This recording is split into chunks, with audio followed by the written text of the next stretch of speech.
Atoll Station, everyone. Battle Station. We have 13 allies. We're going up against 19 enemies, and we are off with Mono Bear in first place. Gator Paws is in second. T minus Mom is in third. So Mono Bear's in first, Gator Paws is in second, minus Mom is in third. JR takes over third, and with that, we're done. We have one. Not quite done, but I got kills. That's good. Mono Bear's in first place, 4 kill, 3 assist. JR926 is in second place, 2 and 2. Gator Paws is in third, 1 kill. Sorry, 2 kill, 1 assist. We've got gold, we've got Lego heads, we've got nobody claiming those. So, Mono Bear gets Legos, T minus Mom gets gold. And we move on to an insane battle on the way to, not that, the token chest.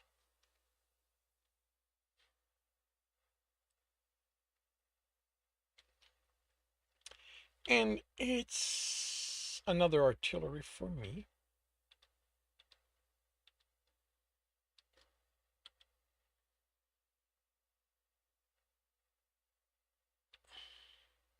I need 2 more kills.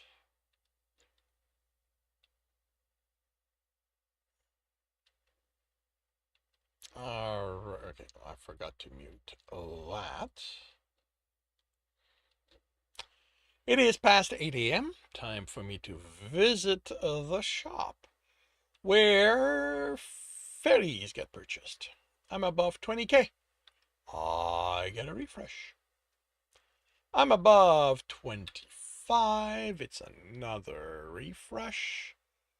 I'm above 30. And that is that. So, half an hour to see how this turns out. And now to visit the viewer side shop, where archers get purchased. I'm above 50k. I get a refresh. I'm above 55, so it's another one. I am above 60. And that is that. Let me deal with this before I forget.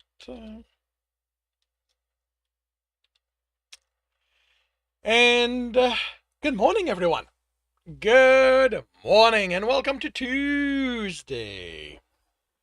Second day of the work week for those of us who work under that schedule.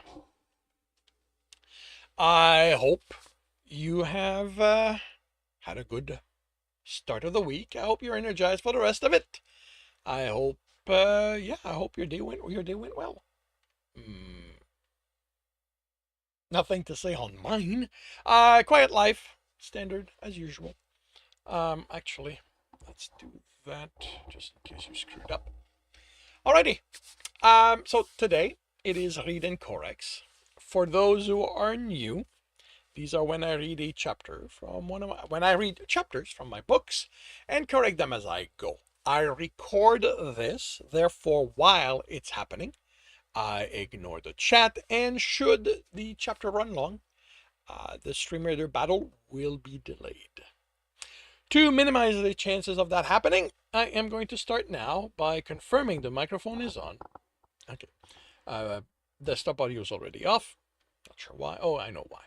And let's see. I am on the correct screen. I have the correct image up.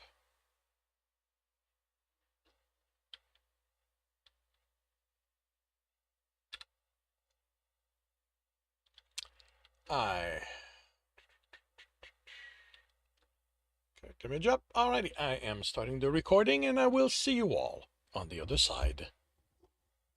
Welcome back to another reading and correcting with me, Kindar, the Tiger Writes, and Ty, the Tiger Supervisor. These are where I record a chapter from one of my I read a chapter from one of my stories and correct it as I go. If you want to listen to these live, it's every Tuesday morning, 8 a.m. Eastern Time on Twitch and YouTube. And if you want to support me, that is on my Patreon. Today we are doing chapter 77 of The Captain's Heart. Jeremy looked at his reflection. The frame holding the opaque lens wouldn't win him fashion contest anywhere, but they held them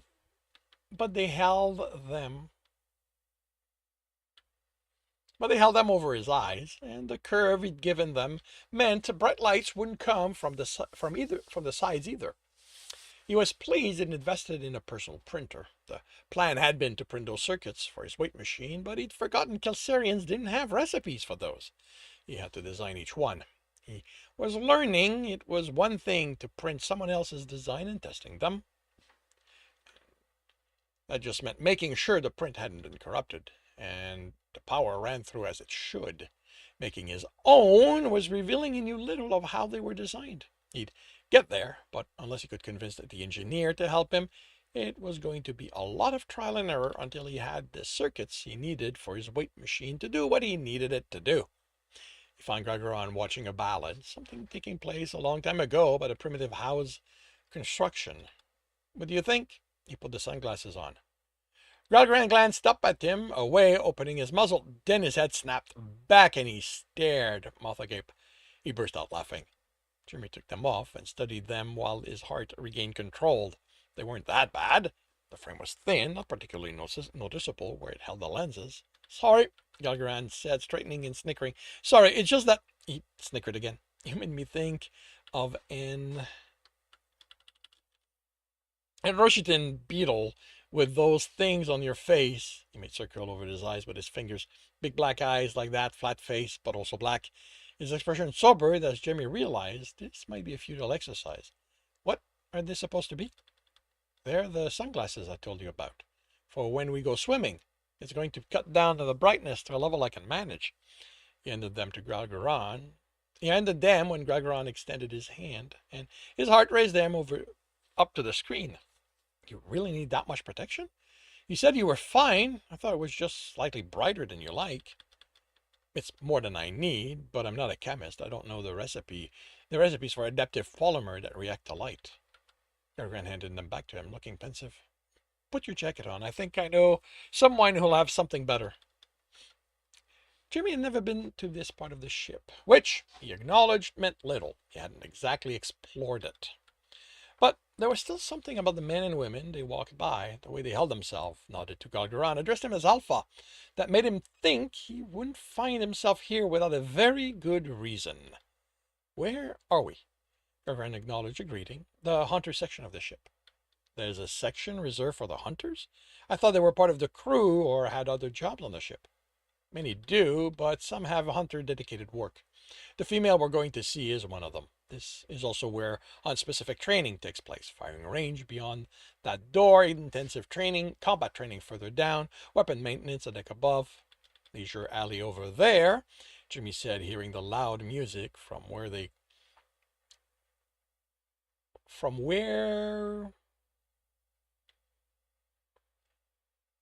would look from what would look like an intersection otherwise. Isn't that too loud even for there? The rules are slightly different here. Some hunters live more intensely, more integrally for the hunt. Integrally? That doesn't feel like what I meant. For the hunt. They like everything stronger. They usually stay in this section where they won't have to worry about as much. And that meant vigorous sex, he found out when the couple came into sight. He looked away before being able to tell the genders. Further down, a dozen men and women would danced and drank like the best he could think of was a party in a movie he'd watched about the end of the world. Where were they on your hunt? Well, that had been 2 weeks ago. 2 weeks ago now, it was the only thing he could link the behavior to. Some, possibly. Have you done that? He had trouble imagining his heart being so wild, although the sex, when he'd returned, had been intense. A few times. More when I was younger, when I had the energy and the lack of vision to believe that I'd survive the next one. After that, only if I came close to entering the forest did I need to remind myself what it meant to live. Then I became an alpha. He trailed off, and Jeremy took his hand. Now it's the loss of their lives. Gagarin put an arm over his shoulder and held him close. I have a habit of forgetting I'm not my namesake's. There is only so much I can do to prepare for a hunt, and that hunters will always reach the forest as part of one. The only thing I can do to prevent that is not send them on the hunt. It's to not send them. I know it's dialogue. I could get away with it, but to not send them, and then other people will pay for my cowardice. Is the only thing to prevent that is to not send them, and then other people will pay for my cowardice. You are not a coward. The psychologist agrees with you. It's something I sometimes feel otherwise. He smiled. But I'm not giving up the rank. So I deal with how I feel by remembering the Hunter's Creed. It helps. Jeremy detected a mild lack of conviction, but didn't bring it up. The music from the alley was barely audible when they stopped by a door and tapped, when he stopped by a door and tapped the announce pad. The light overturned green. Nope. Turned blue. And the door opened. Smell of welding mixed with that of solvent and melted polymer.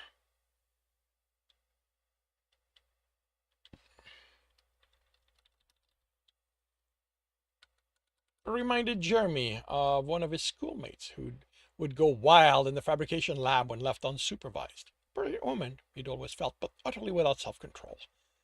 Alpha, she greeted them, pausing on Jeremy, then returning to what she was doing, assembling. Will you be long? Gagarin asked. Just need to attach these components. Jeremy looked around the workshop at the items on the counters and shelves. He recognized a general shape for guns with some, but he lacked the knowledge to tell anything about them. A few helmets, a couple of printers, although he expected she had access to more than those.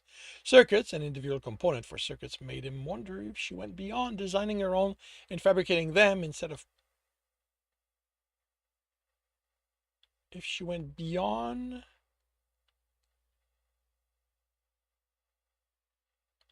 Circuit individual printer component for circuits made him wonder if she went beyond designing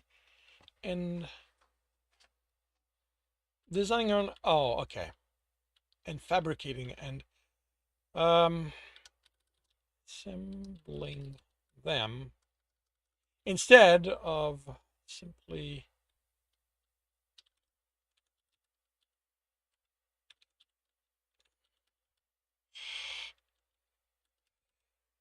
printing them. She stepped away, attaching tool to her vest. Jeremy saw more tools than fabric. How can I help you, Alpha? She looked at Jeremy. How may I address you? I am Hunter Builder Atarikana Dromar. I'm technician Jeremy Bradshaw.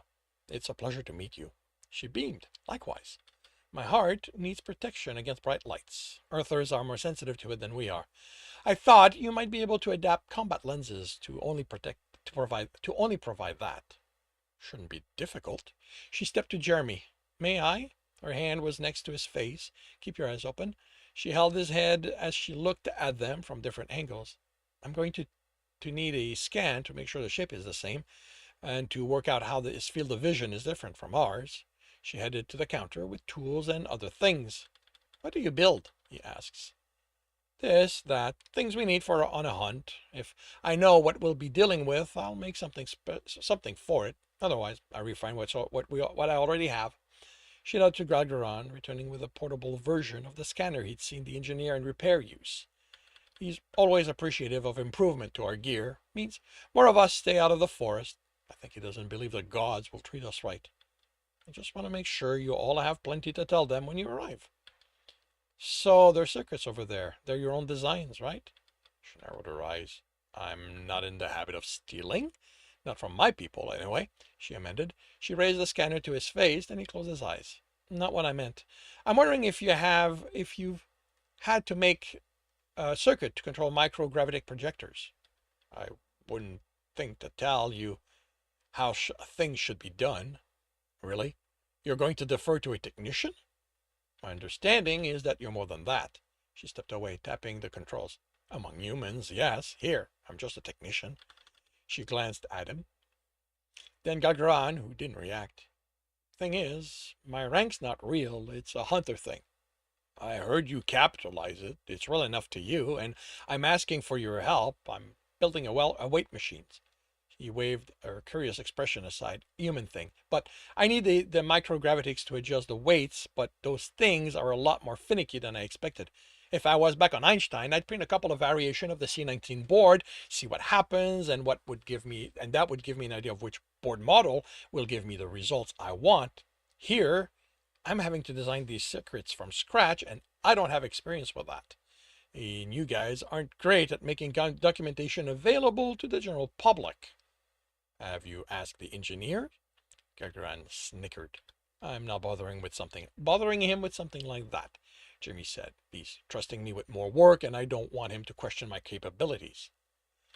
I haven't worked with microgravitics, but I expect it's no more sensitive than the Rargon Elite, and I've gotten those to behave. So I should be able to help you out. Gagran cleared his throat. Can confirm you... Okay, wait. Can confirm you can... Oof. Can you... Okay, can you confirm you can give Jeremy the eye protection he needs? Then... can you confirm you can give Jeremy the eye protection he needs? Then I can leave you both to a motion to the workshop. What you get up to here? She tapped the scanner, and Jeremy's eyeballs projected over it. The shape will need minor adjustment, but I can have him a set made before I send him back to you. Are you sure you're okay leaving me here alone? Jeremy asked. I trust my hunters. He paused. Just stay out of the alleys. They might get carried away. Oh, no worries there. I'm not setting foot in one of those in this part of the ship. And that concludes The Captain's Heart. Chapter 77. If you are enjoying this, please leave a like. If you want to know when the next chapter will be up, subscribe and hit the bell. If you want to read this story, it is available on Ream Story. If you want to listen to these live, it's every Tuesday morning, 8 a.m. Eastern Time on Twitch and YouTube. Links are in the notes, and with that, I shall wish you a good day.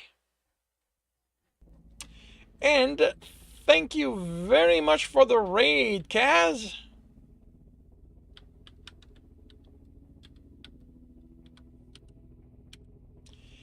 Welcome to the stream. How are you doing today? I feel like I've seen your name before, but it wouldn't be here because the chat is telling me this is the first time you've been here. But Kaz the Minotaur feels familiar.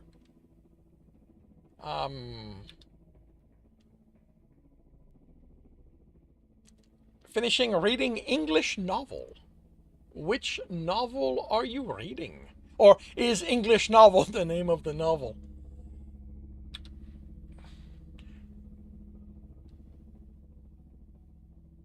Ooh.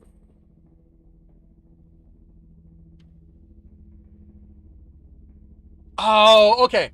Okay, that's probably that would be where I know the name from, because I have read a decent amount of Dungeons and Dragons, the novels as well as the manuals. Well, not that I did a lot of GMing of that.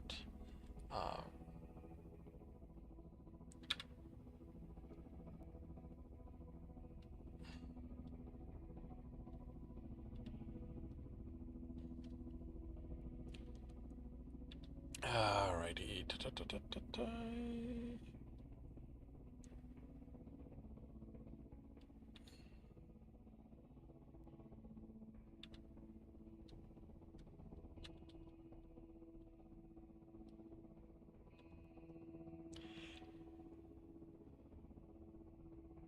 And your name, oh, your name happens to be Kaz. Well, that's a nice, wrong type. This needs to be PDF. That indeed works out well.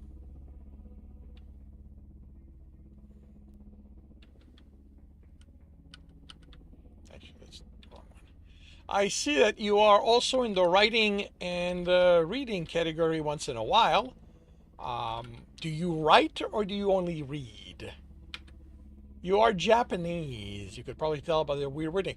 Not really. Um, when you said reading English novel, I figured English was not your first language. But I've come across so many people from across the world, across the globe, drop by my chat every so often that I see a lot of imperfect English. I mean, I see that even from English natives. And I've become very adept at reading typo-es. So I no longer notice a lot of small imperfection, which is a problem in my writing because do typos slip by me a lot. All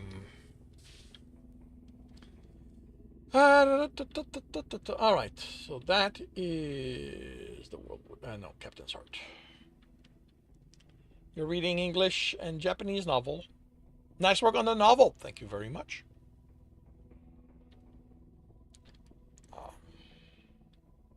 That is that. Okay, so I'm up here.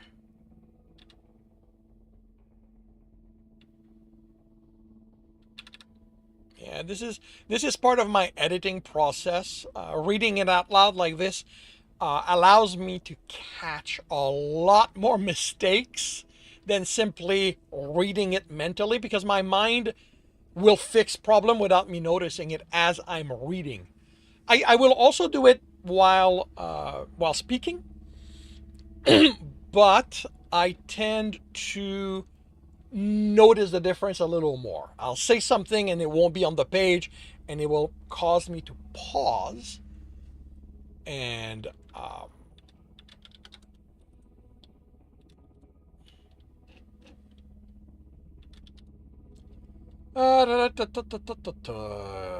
76 February 27th. So that's going to be March 1st. And I've grown to enjoy doing this, reading my chapters out loud. So it's fun.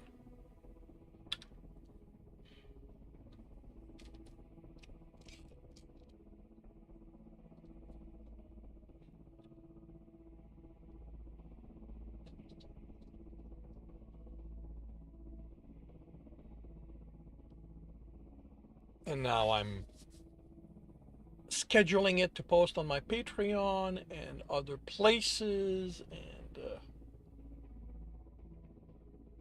yeah.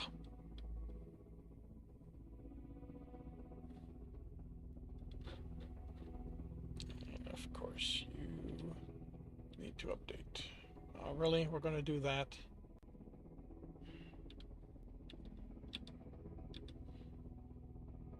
Well, hopefully you guys that fixes the problem.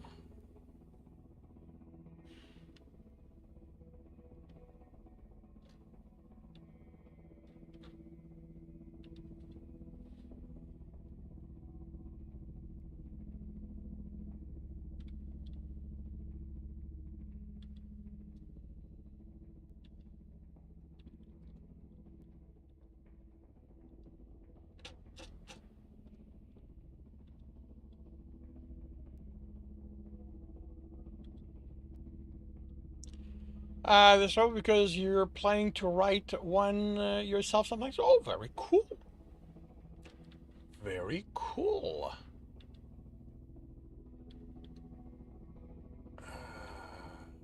Let's go over here. Yeah, come back down there. Come back. Go. Do you know what you're going to be writing, or is it a nebulous idea of writing something and you'll work it out eventually kind of thing?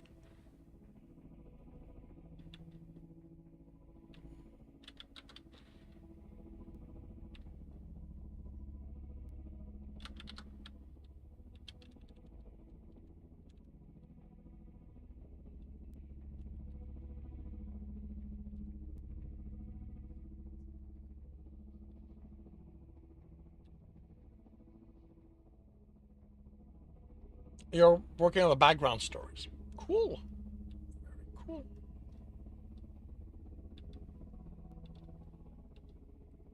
I'm a discovery writer, which means I rarely um, work out stuff ahead of time. And even when I do, uh, the working out tends to be nebulous, uh, or I tend not to follow it very hard. Like, there is an outline to this story. I have a co-scripter. He helps me build the outline because I personally am incapable of doing that. And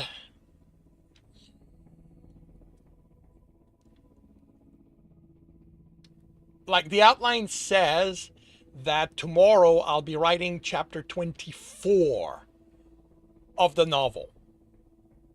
In reality, I'm going to be writing chapter 81.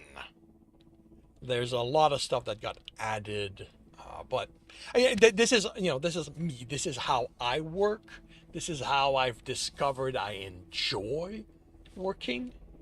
So,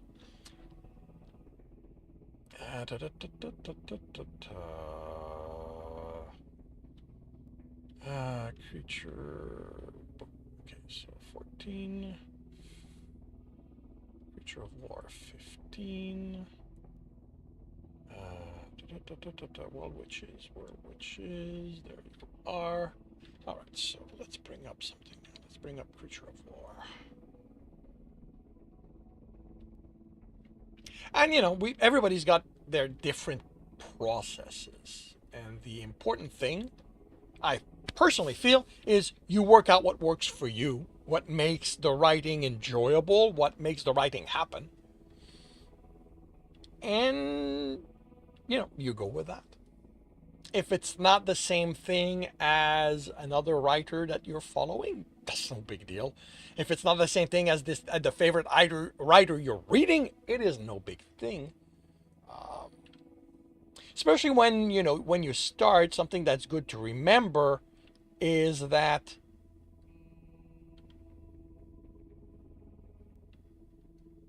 trying to evaluate how you write based on really you guys can't yeah, but how you write based on how published writers write currently is not good because they have decades of experience by now. If you can find their earliest work, like literally, and the thing is, even finding their first book, published books, is not going to give you a proper representation because they probably predate the internet, which means that you're not going to see everything they wrote before they published. And what they published will already have years of learning behind it. Um, that's one of the nice things about the internet is that there is a lot of it becomes possible. No, you go here to really see how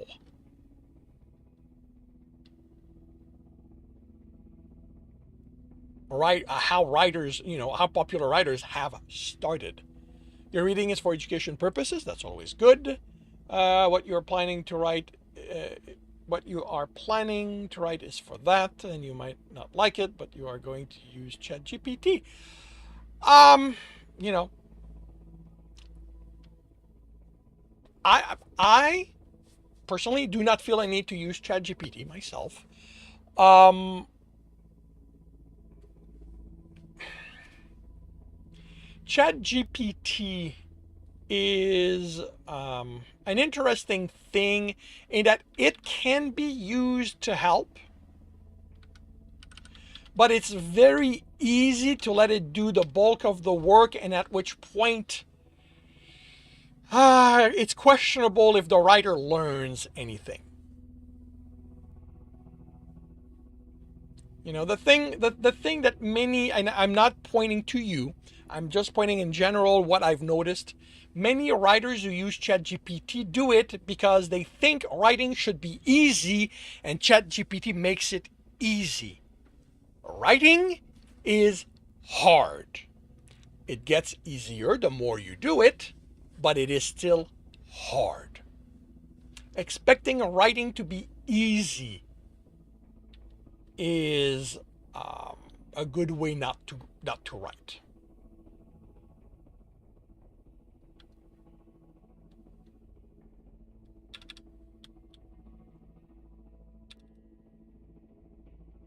And you know, there are valid uses. No, that's not what I want. Or yeah, it is what I want. There are valid uses for ChatGPT. Uh, the provenance, what made ChatGPT decent or useful, that's questionable, but that's not on the user. Ultimately, I find, yes, many people are blacklisting it, and I'm okay with that. I'm okay with people blacklisting ChatGPT, blacklisting people who use ChatGPT. That is their decision to make. And, oops. And it is, our decision as writer what we'll do about it. Creature of War 15, February 16th, so that becomes 23rd. And it's personal decisions ultimately. And here's the thing, if you write for yourself, like if the goal of the writing is for your enjoyment, I say use whatever makes it happen. If your plan is to publish what you write, to make money off of it, then I would warn you that readers are now actively blacklisting authors that use ChatGPT in any form. So, it's about figuring out what you want, evaluating the cost versus what you get out of it ultimately.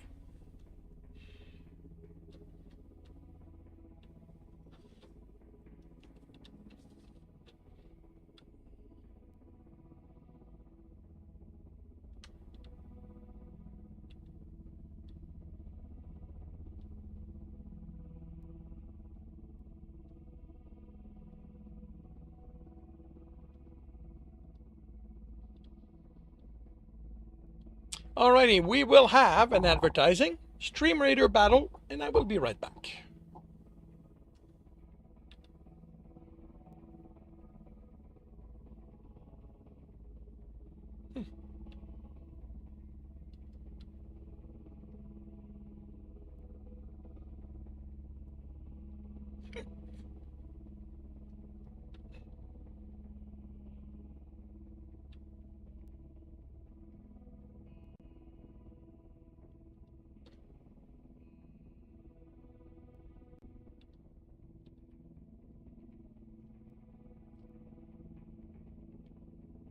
You've had this ID for more than 30 years.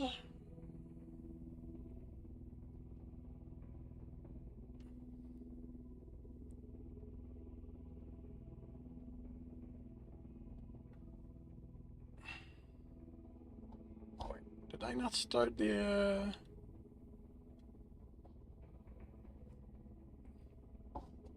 Oh, right, I did start it. Yeah.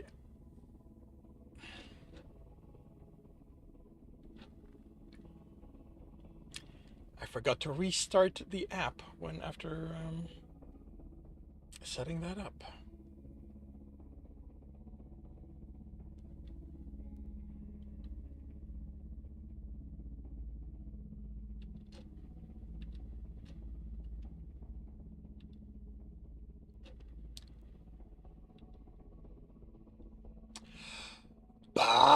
Battle station.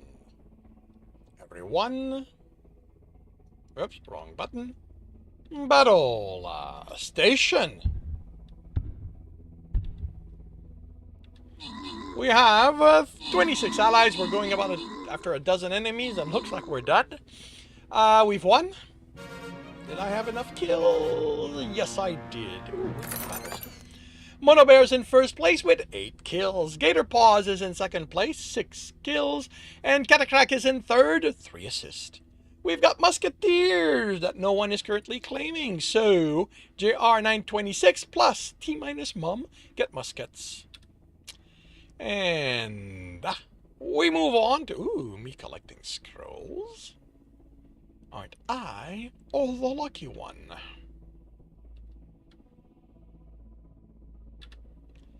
And to an insane battle before, skip that, the token chest.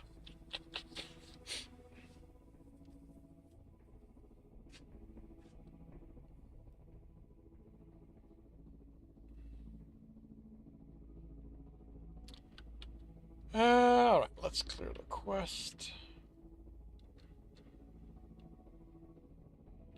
Yes, yes, yes.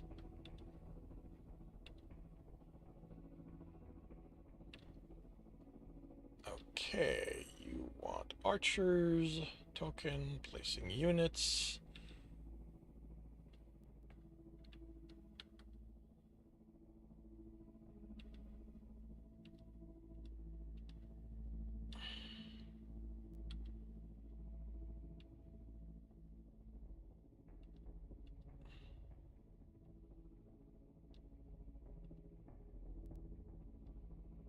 Alrighty, half an hour to see how this turns out.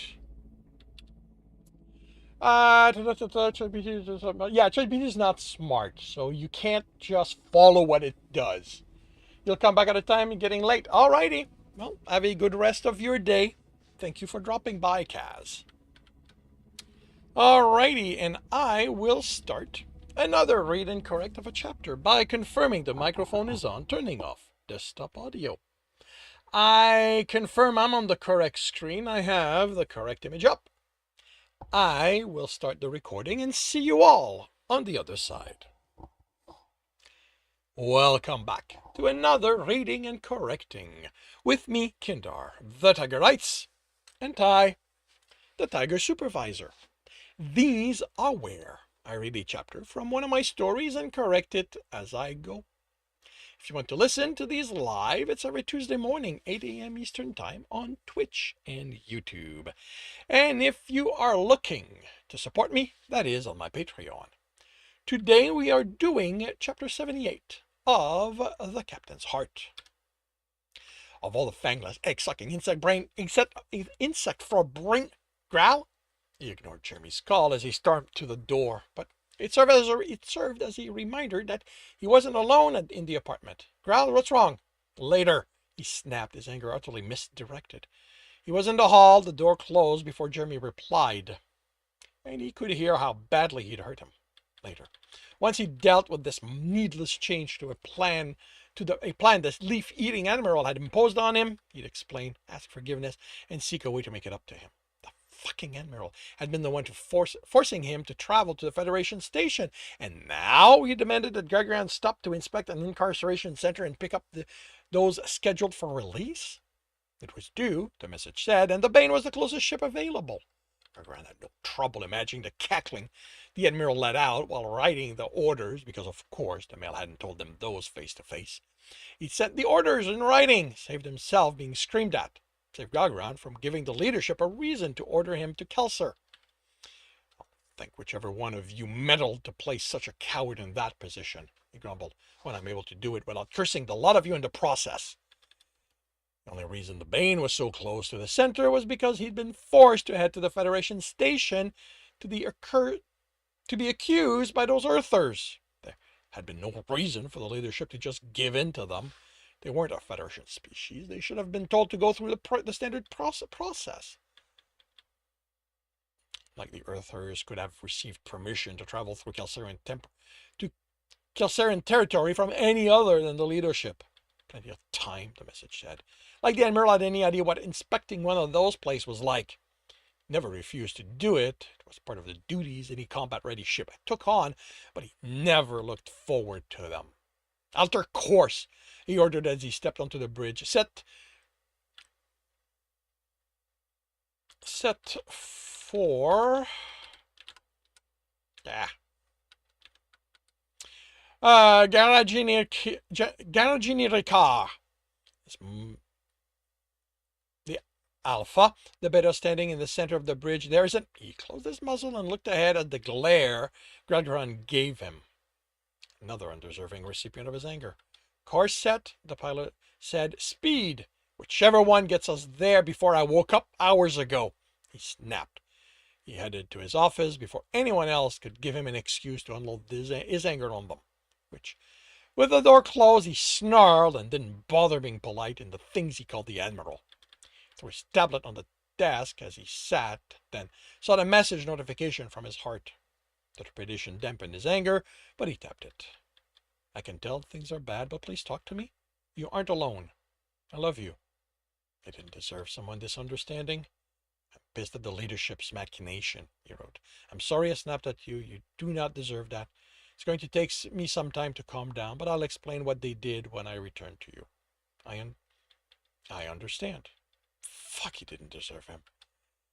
Instead of stewing in his anger, Gudrun brought up the files on the incarceration center, its previous inspection report, as well as the released prisoners he would be taking on. Getting as much as he could ready now meant he'd be out of there faster. Once he was done with the work, most of the anger was gone. He apologized to the pilot and Beta as he left and headed home to his heart. The shuttle shook violently, and the pilot cursed the gods and engineer who'd designed the terraforming tech used on the planet. Garagini Ricard Center, she called when the shuttle had stabilized. This is the Bane on approach to take on end-of-sentence prisoners. Gargaran didn't hear the reply, but her tone told him they were being as difficult as any of the previous time he'd been here. This is scheduled by the leadership center.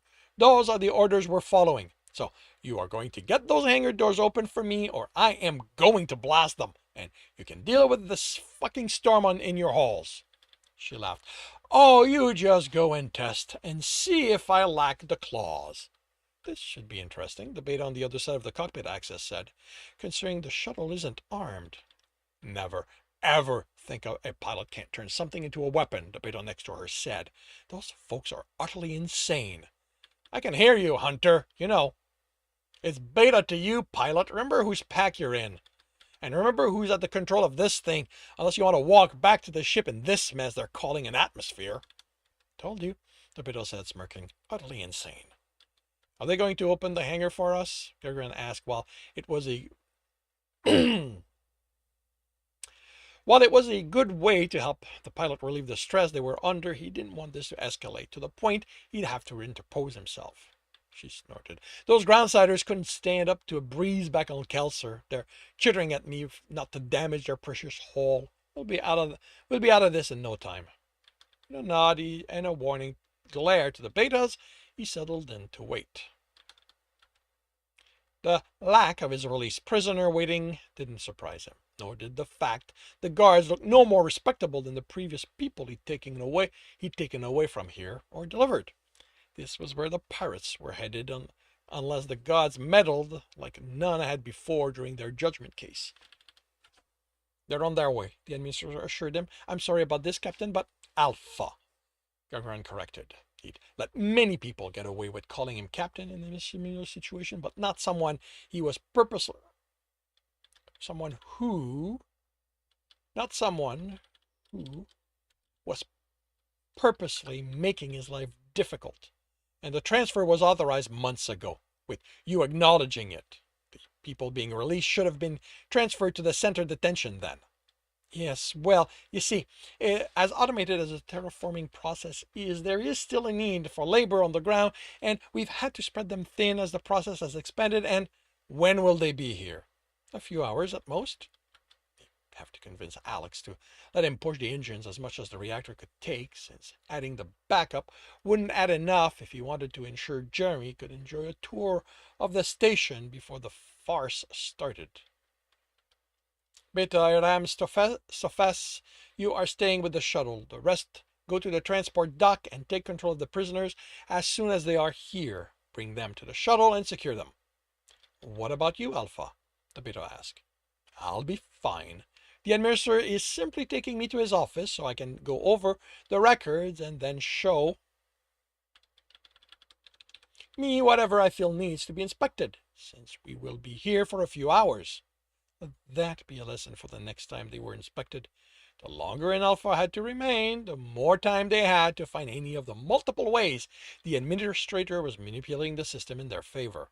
And the male's sudden nervousness spoke loudly to his lack of foresight. If you will, administrator, he motioned for the male to lead them.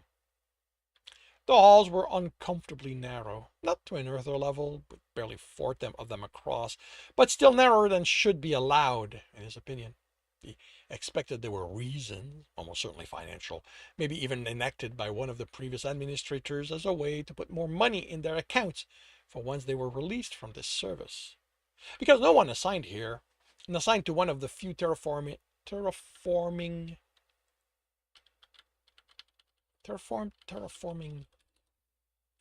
the few planets in the process.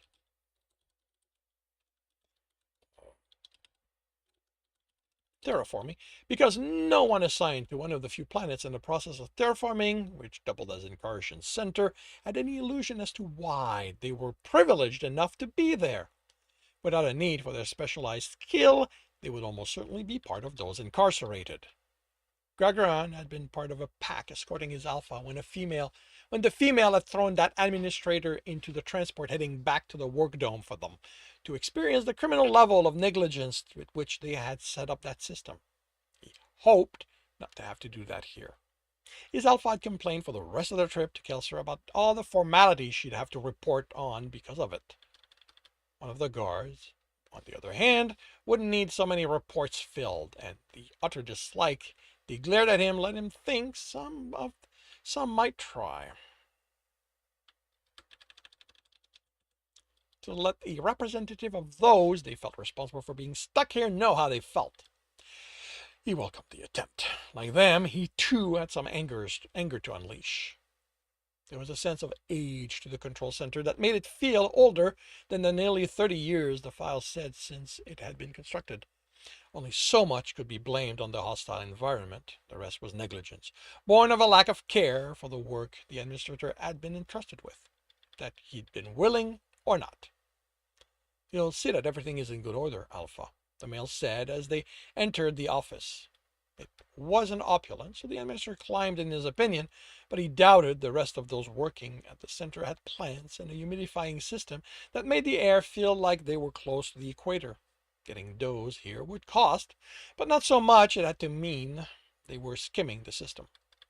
The male hesitated, then sat on the guest side of the desk, ceding authority to him. Gagarin sat and was pleased when the files came up at his request. Administrator forcing him to fight for each detail of his inspection were too common. Of course, some who had been too open had ended up hiding the most. He smiled. As much as he despised being here, clawing through the files for all the ways the administrator stole from the leadership was something he delighted in. Gagarin watched the administrator squirm as he instructed the guard he'd co-opted to move the storage cabinet and reveal the hidden stash of food. From the looks the guard gave the male, he might be more worried about what they'd do than what Gagarin would. What he planned on doing was filing his report and let others decide. From his point of view, the corruption he'd uncovered here was no worse than any other center. Than the other centers, plus since he hadn't found evidence of outright suffering inflicted.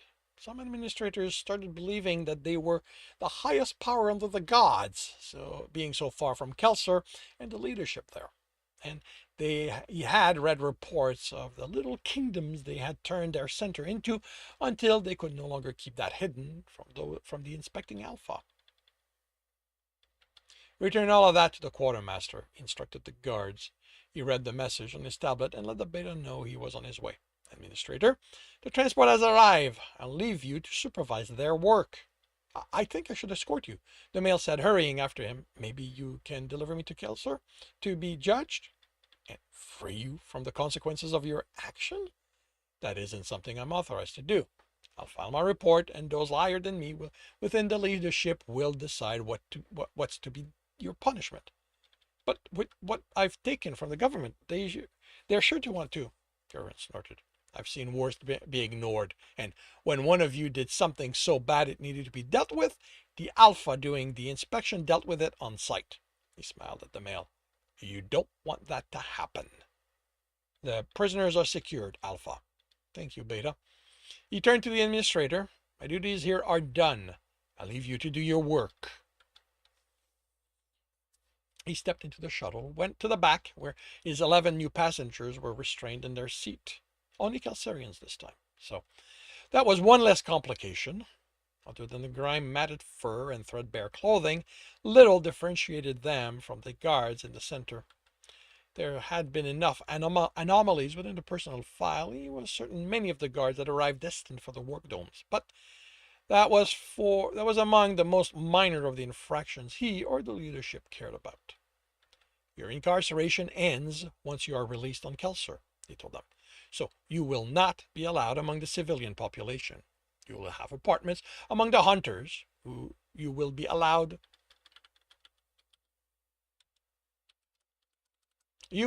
free movement among the hunter decks. You will be issued an identity bracelet with funds. Spend those with care unless you can find paying work among those you live with. If you cause trouble, you will be dealt with immediately, and you will spend the rest of what will be a long trip in a cell. This will be the only warning you get. Do not count on the gods to meddle. As expected, the look he got didn't contain gratefulness. Turning planets in the process of being terraformed into incarceration center was a mistake as far as he was concerned. Criminals couldn't learn to be among society in such a harsh environment, even before taking into account the corruption that seeped into those places. And those who survived to be released were a different level of danger. But those decisions were made by others. All he could do was offer them an environment where the survival instinct they'd gained in the hostile environment wouldn't get them immediately in trouble, and hope the transit time would let them remember they were people and not animals. The rest was in the hand of the gods. And that concludes chapter 78 of The Captain's Heart.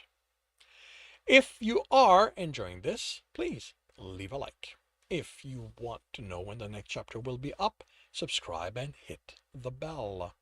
If you want to read this story, it is available on Ream Story. And if you want to listen to these live, it's every Tuesday morning, 8 a.m. Eastern Time on Twitch and YouTube. Links are in the notes, and with that, I shall wish you a good day.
Oh, right. I did forget that.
Creature of War 16.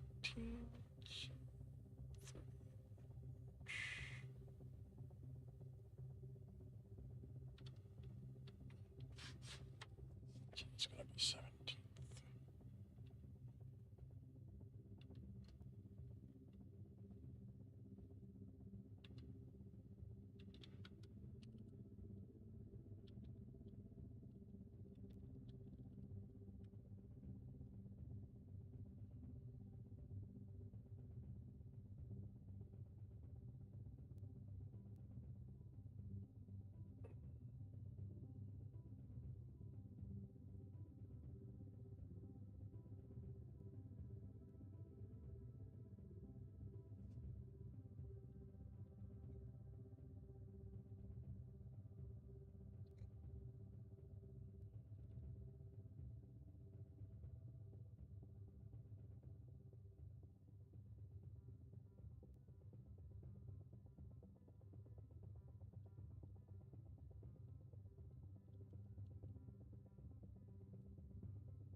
Hey, Captain! Welcome back. How have you been? What's kept you away? You were missed. All that gold I had to give to other people missed you a lot.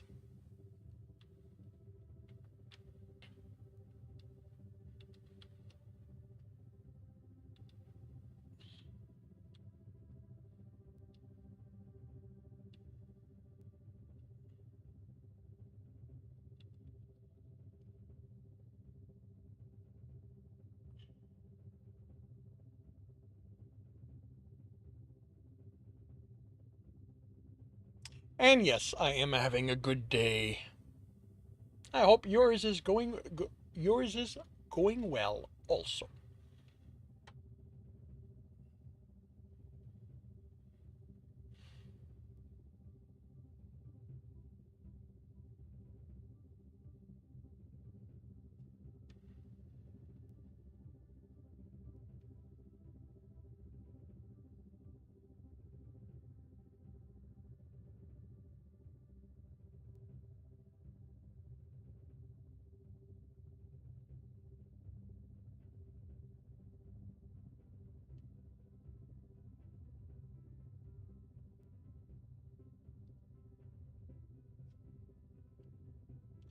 Multiple hockey game. Once you got home, you just crashed.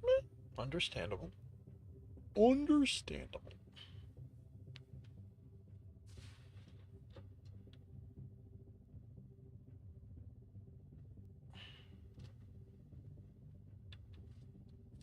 Actually, did that fix it? Oh yeah, good. They have fixed the purple, the pink. Good.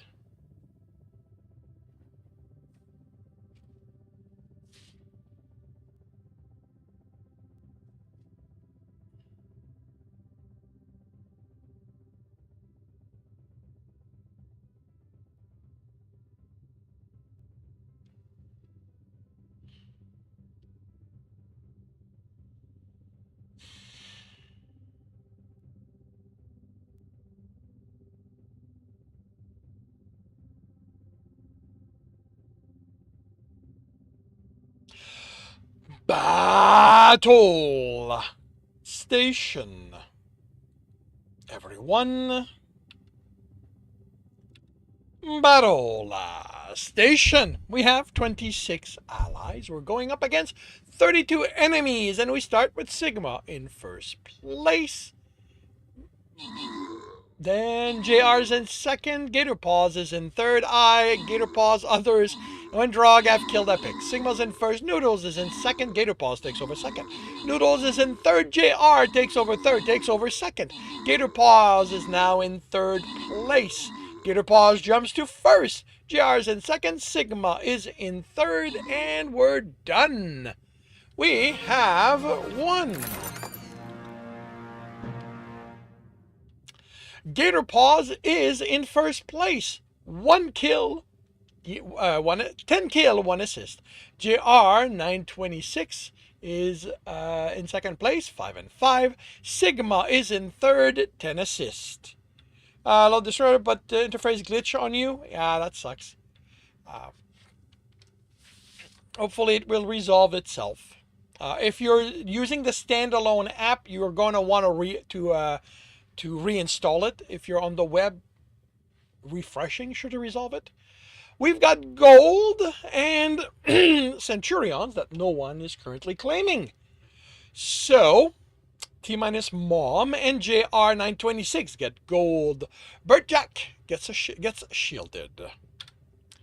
And we move on to a token chest before the boss.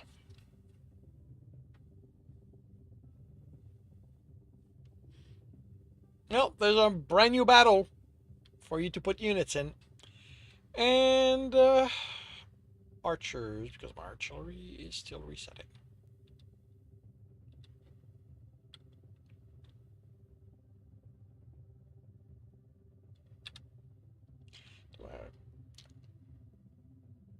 Alright, flying rogues after that. Although, actually, let's clear the quest in case it's something like assist from buffing. Okay, so I guess Saints is on the next battle.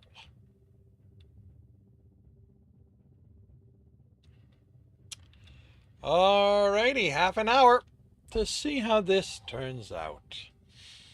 And I will start another chapter by confirming the microphone is on, turning off desktop audio. I will confirm I'm on the correct screen. I have the correct image up. I'm starting the recording and I will see you all on the other side. Welcome back to another reading and correcting with me, Kindar, the Tiger Writes, and Ty, the Tiger Supervisor. These are where I read a chapter from one of my stories and correct it as I go. If you want to listen to these live, it's every Tuesday morning, 8 a.m. Eastern Time on Twitch and YouTube. And if you are looking to support me, that is on my Patreon. Today, I am doing chapter 79 of The Captain's Heart. Jimmy looked over the design of the circuits he'd made as he walked. He still couldn't see why it wouldn't work once printed, and he hoped builder Atirikna Drug could shed lights on where his mistake was. The growling stopped him by the sheer incongruity of hearing an animal on the ship. Unlike humans, Kassarians didn't seem to have pets. He looked around for it, but it was only him and Kassarians in the halls, hunters, who were watching one of theirs who was the one growling like an animal, looking at Jeremy. Despite being dressed in a practical vest and pants many of the hunters preferred, lots of pockets and places to hook tools or weapons, there was a roughness to this one that went beyond sounding like animal. What are you? She asked. Hi, hesitated. This was one of the prisoners Gagarin had told him about. I'm Jeremy. I'm a human. The Federation calls my species Earthers. He'd mentioned they lived among the hunters, but Jeremy hadn't expected to come across one of them. Not even a dozen of them spread over 3 decks that were part of the hunter area. What were the odds he'd run into one of them? Tell me, she snarled. Her snarling approach was cut off by one of the hunters interposing himself. Remember yourself, Argent Framar Jamorink. Remember where you are. She glared at him and he held her gaze. Who are you? She asked. Worker 7920. She frowned, looked around. That is who you were. You are no longer incarcerated, she stuttered. Who are you? Origin Fra, she said, as if she had to pull the information from far away. Daughter of Frelen from Krelier Sel Centaur. Good. Where are you? She looked around. Everyone in the hall had stopped, but Jeremy couldn't tell if they were ready to intervene or not. As far as he could tell, the hunters were simply curious about the exchange. A ship. Ally or enemy? She seemed to have trouble with that question. And Jimmy realized that whatever he thought the prison was, when his heart had explained the need to take on criminals who were done with their sentence and bring them to kill. This is clunky.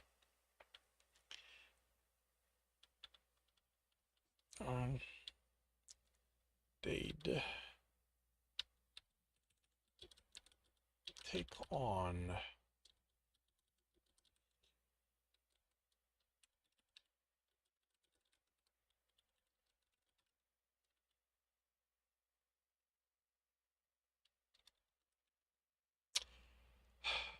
Jimmy realized that whatever he thought of the thought the prison was when his heart had explained they'd take on released criminals and bring them to Kelser.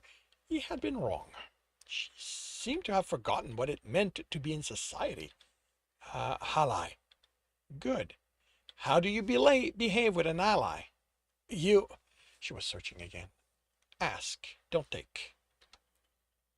He stepped out of her way. Tell me what you are. She frowned. Please? It was clear she hadn't understood him. He started typing his answer. I understand Earther, the hunter said. I can translate. Thank you.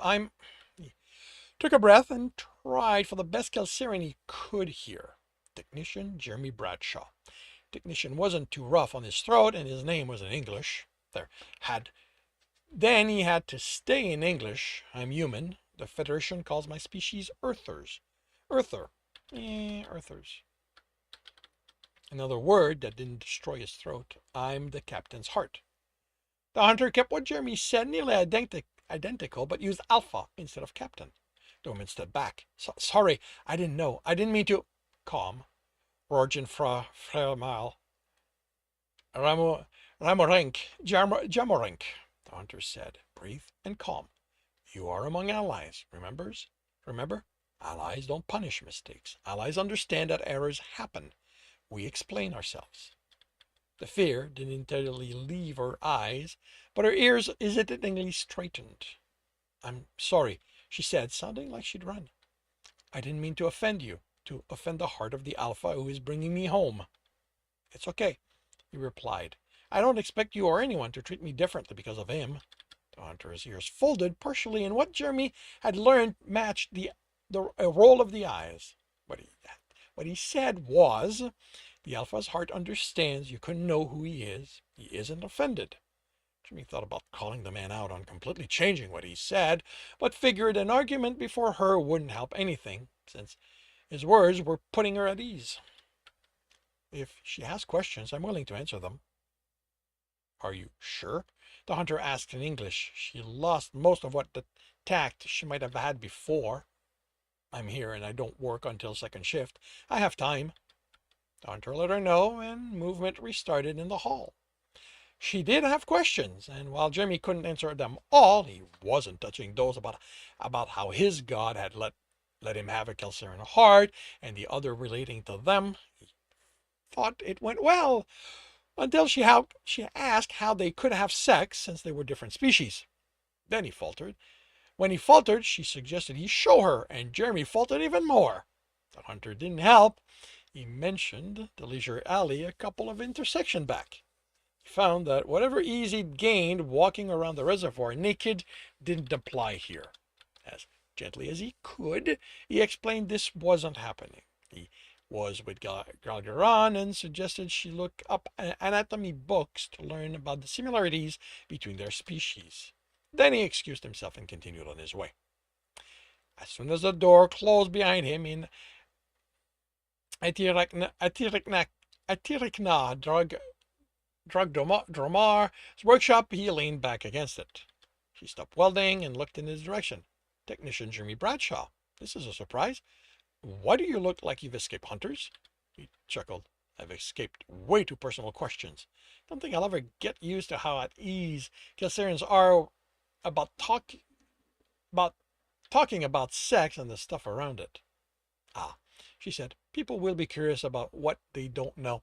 She went back to welding, sending sparks up. Pushed away and approached. He should have put on the contact lenses she'd made him, but he thought of them as swimming aids instead of whenever light might be intense one. He kept an arm before his eyes. What are you working on? Playing. Seeing what kind of alloy what kind of alloys have the best tensile resistance. Never know what you'll end up working with on the front. Nothing worse than putting together a shelter from attack only for that to fall around your ears because the welds didn't take to the material. Okay, putting together a shelter.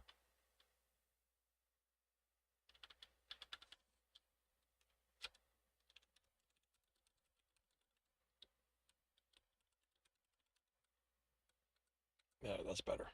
Nothing worse than putting together a shelter from what you find around you for that to fall for that to fall around your ears because the welds didn't take to the material. She shut the welder down. Did you come here only seeking refuge? I've got a problem with the circus I designed. It's not working. I need your professional opinion on what my mistake is. Send it and I'll look it over. Jeremy opened the door to Gregoron's office. Graal, are you busy? With a wave of the hand, he moved the files floating over his desk to the side. Not if you need something. He sat on the chair facing his heart. I met one of the released criminals. It went well. He hurried to add, how come that seems to surprise you? Didn't the Ronter report it to you? Gregoron closed his muzzle. If you say it went fine, I doubt they had a reason to report it. He took a breath. Tell me about that incarceration center. She barely seemed civilized. His heart nodded. They aren't good places. Then he told them about the terraforming. Now, prisoners were sent there to work off their sentences, how they were basically dropped into a barely livable environment and forced to fend for themselves. The better centers at least maintained the living domes, so they had a safe place to return to. This hadn't been one of the better centers. He hoped that living among the hunters, they could relearn what it meant to be a person, but he didn't hold out hope. I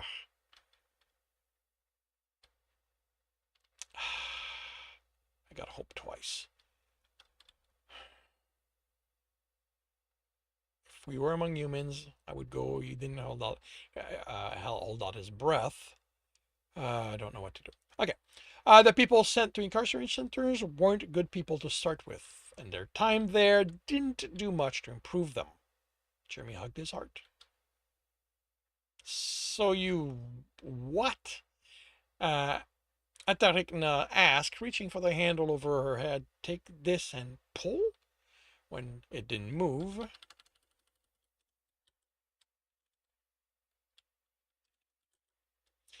She used her other hand and pulled herself up instead of it down. When I get the circuits to talk to each other and can adjust the gravitics, it'll provide resistance, which forces me to put effort into it and results in toning my muscle. Depending on the exercise used, I can build up strength or endurance. She snorted, the way I hear it. Jeremy, you don't need more endurance. He shrugged. The exercise is also good to maintain good physical health. Never cared to rely on medicine for that. That's what a good fight is for, or a good fuck. He hung his head, hoping he wasn't in for another recounting of what she liked to do with her partners. She chuckled, dropping to the floor. I don't understand your reluctance to hear about what others get up to in bed. I'm going to call it a human thing and leave it at that. Sex is simply not something we talk openly about. He set the circuits back in place, powered the machine, and yes! Blue light. He tapped the control screen and the settings appear. He adjusted the mast at the other end of the pulley. Try it now. She reached up and with effort pulled it down. More effort than he expected based on the number he read. It needs fine-tuning, but at least it's working. He passed his bracelet before the reader and the screen reset. He entered varying weights and numbers of repetitions. Swipe yours. She did, and the screen reset. He swiped his, and the previous entry returned. And it reads our bracelets, so even if I can't get the numbers to match the actual mass they should be producing, I can go by feel and know I'm working with the same weights. She rested her muzzle on his shoulder as she read the screen. You're most likely dealing with a ratio discrepancy between the controller and sensing circuits. Best way to adjust that is to use a calibrating array. I can talk my maid into letting us use the one they have in mechanical. And what is that going to cost me? A meal. Me and her, you and your heart. Trabarin's grill. I can do that. When do you think she'll be able to get us access? Oh, I can convince her to let us use it as soon as I'm done convincing her. He preemptively hung his head. You want to watch? I'm sorry, Gregoron said. You offered for him to watch? Instead of offended, his heart was amused. I said no. Gregorian patted his hand. I understand. Jeremy rolled his eyes. No, you don't. He chuckled. My discomfort amuses you. None of you can wrap your minds around how a species can be so different from you. Trust me, I'm the same with how willing you are to talk about sex, or how comfortable you are being naked. Not species. Antarctic's mate said, I fully understand how species can have been made to be different. You'll never get a Saladin to talk about sex or be willing to hear about anything they'll find titillating. Because once they get going, they have to finish. Tarhunians are a bit like you on exposing themselves. But I have trouble with you is that you have a Kelserian heart. That means our gods were involved. Why not make you more like us so that you wouldn't have this difficulty? Camouflage. Atarikna said, Garen calls us muzzled. Then I hadn't thought about that. You had to live among earthers, so your behavior couldn't be so different to notice. I'm attracted to man, Jimmy pointed out. You don't get that much more different among humans, and I paid for it. But you were discovered because of your youthful ignorance. Gregran said, if you'd grown up without being noticed, you would have quickly learned not to show signs you were. I'm not the only one who was caught and treated. I doubt they were all kids like me. They didn't have me as a heart. Gergran said, and Jeremy was amused at how he acted like that was answer enough. And your faith in gods is another point I have trouble understanding. Where's your evidence? The three of them looked at him, stunned. Gergran leaned close and rubbed his muzzle against his cheek. It's before us, Jer. Right before us. And that concludes chapter 79 of The Captain's Heart. If you are enjoying this, please leave a like. If you want to know when the next chapter will be up, subscribe and hit the bell. If you want to read this story, it is up for free on Ream Story. And if you want to listen to these live, it's every Tuesday morning, 8 a.m. Eastern Time on Twitch and YouTube. The links are in the notes. And with that, I shall wish you a good day. And redeeming the rehydrate.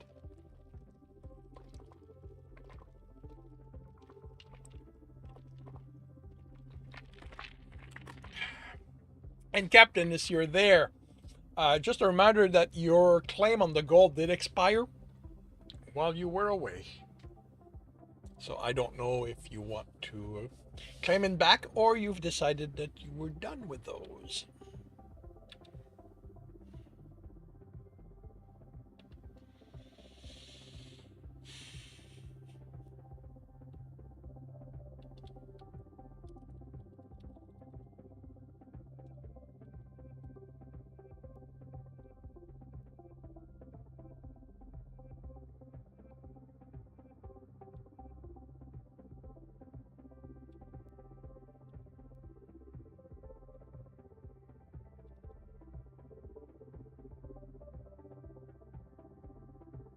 Oh, thank you very much for the follow, Mr. Shadowseer. Have we been in the chat? Nah.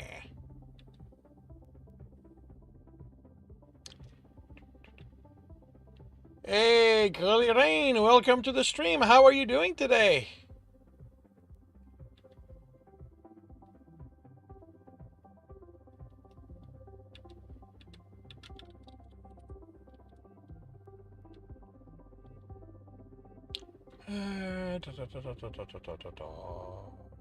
This is 79. So we go from March 4th to 6th.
are saying it's going to be it's at the top of the list. It's not like I got to go looking for that one.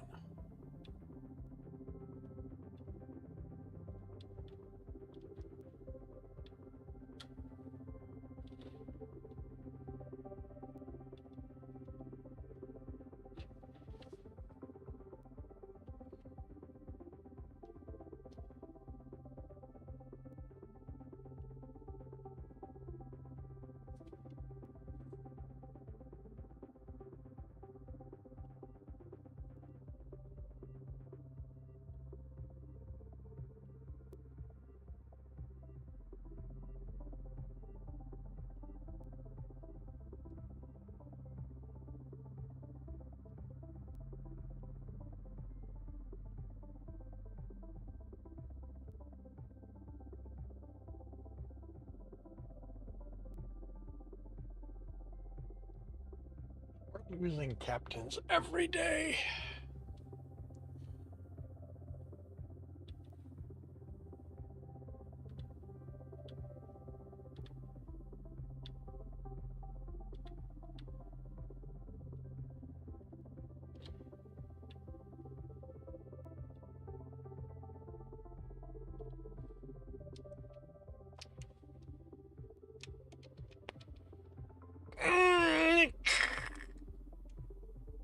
No.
Hmm.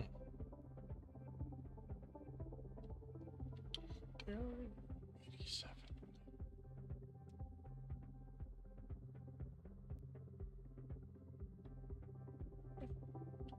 Not gonna need that today.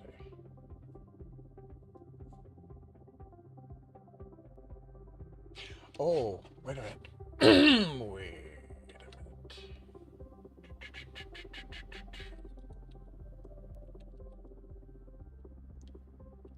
Have I kept up with this? I think I may be behind on this a lot. Yeah.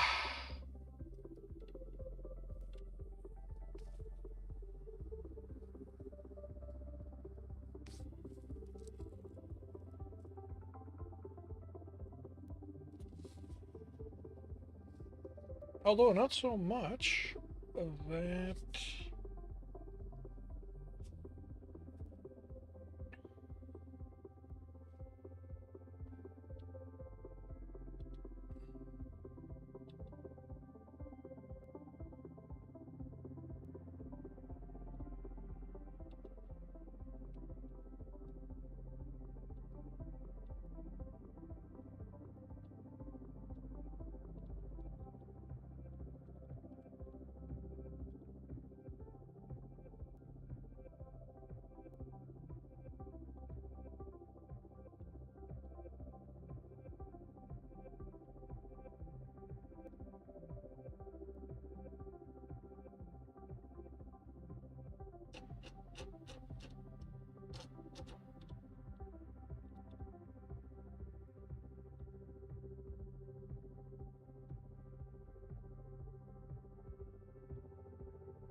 16.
Atoll Station.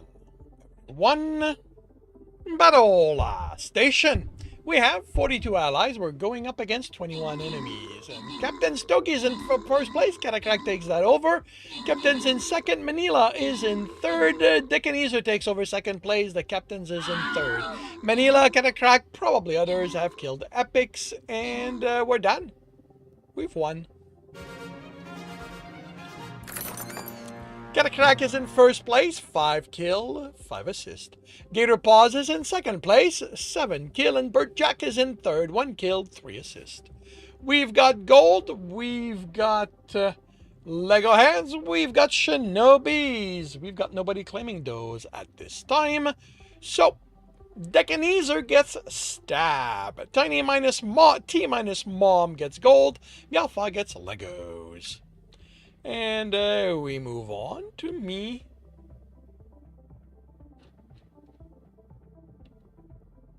Getting scrolls. Sorry, needed to check something.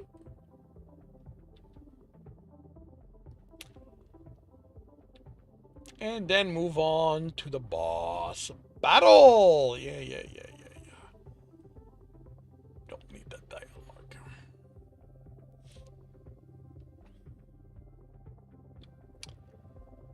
And let's see. Place rogue token assist from buffing.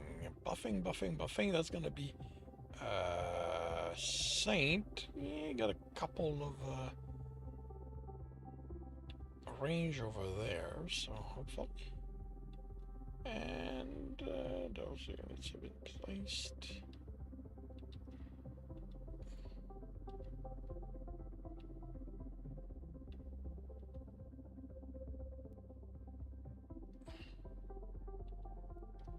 Alrighty. Half an hour to see how this turns out.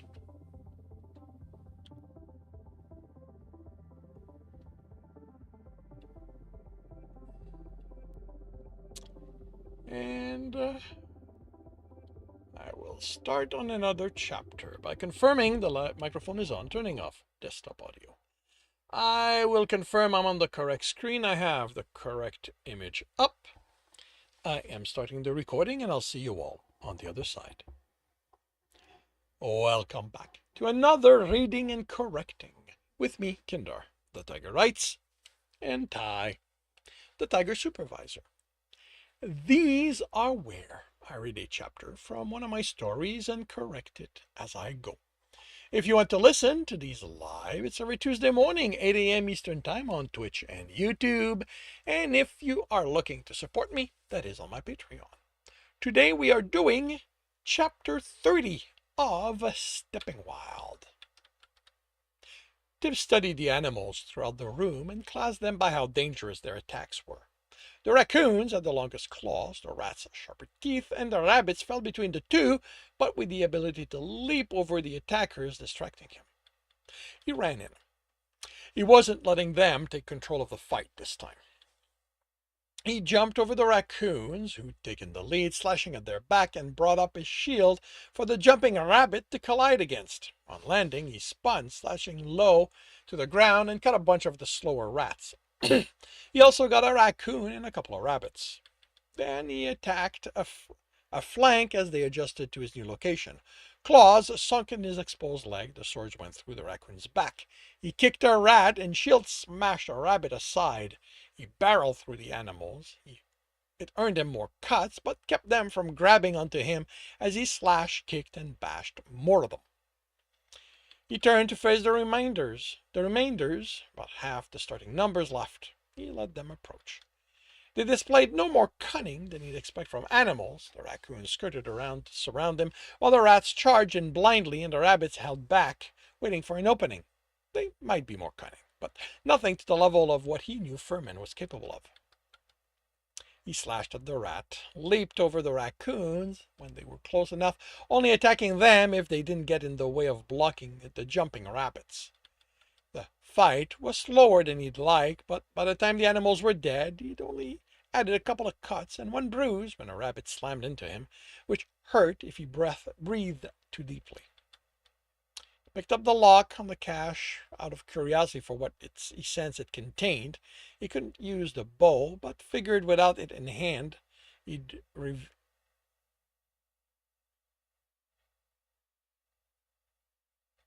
reveal more than Furman had realized.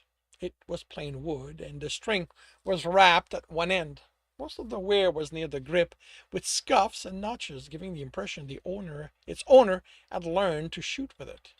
This is from someone who ventured into you, isn't it? There were few places where Furman could have learned to make it. Yes. How long ago? Sometime. There was a shrug in the word. I don't bother keeping track. Furman could tell time passed by the way the light essence from the sun shifted, then nearly completely went away. But time didn't mean the same for a dungeon. Yes. The same person who had the cloak? No. And he could bring some comfort to two families if he could bring the bow out. He was counting on the run. He was continuing with the run, so he needed a way to carry it. He knew how to not carry a bow from the number of times he'd heard caravan guards correct newbies trying to learn, but without a pouch of holding, it was the only way left. Bending the bow to string it without using essence took more work than he'd expect. He barely remembered using a bow once in his early days as a runner, and discovering he was as bad at aiming with it as he was throwing knives. He had strung a few up over the years, but had used earth to make himself stronger. He used the leg as a fulcrum and managed to bring the string loop over, but what was left panting harder than the fight. He slipped an arm through and rested it over his shoulder.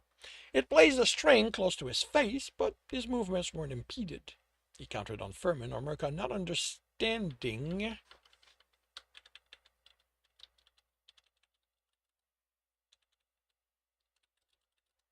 the position this put him in. Otherwise, them using the bow against him would hurt and result in losing it when he had to cut the string. Tried to make sense of the essence in the boss room, even if he wasn't close to it, because it confused him. The mass was spread under the floor, which was divided into large irregular tiles. Whatever else there would be, agility would play a part in surviving. He encountered two woodlings on the way to the mudroom, each the same as the one from the previous run, both in how they looked and fight. Neither attempted to grab the bow, which was encouraging.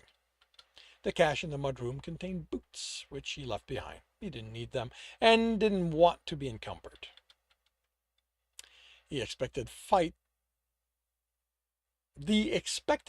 on the way to the tile room kept him on edge by not happening. The sledding puzzle barred the door again, and tiles were the same. The cache contained well-tanned fur, which he wished he could take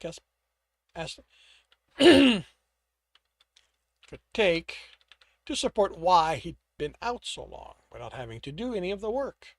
Hopefully Furman had a pack in his loot list. As it was, he decided that if they were still there when he exited, he took them, and the boots, and anything he might have a use for. Animals leaped out of their trunks faster than Tibbs could react, which added cuts and bites before he dealt with them. He remained on guard the entire way to the last door. It looked like the other one, logs attached together with vines within the frame. It even had the gap at the top and bottom. The lack of essence array, as well as the logs having a normal feel to them, wasn't the only difference. It had a handle made of twigs, and the hinges were on this side. He cautiously pulled it open and looked into an empty room. It looked more like a room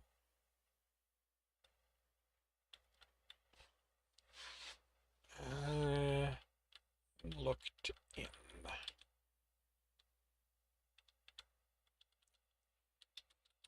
The empty room looked more like one.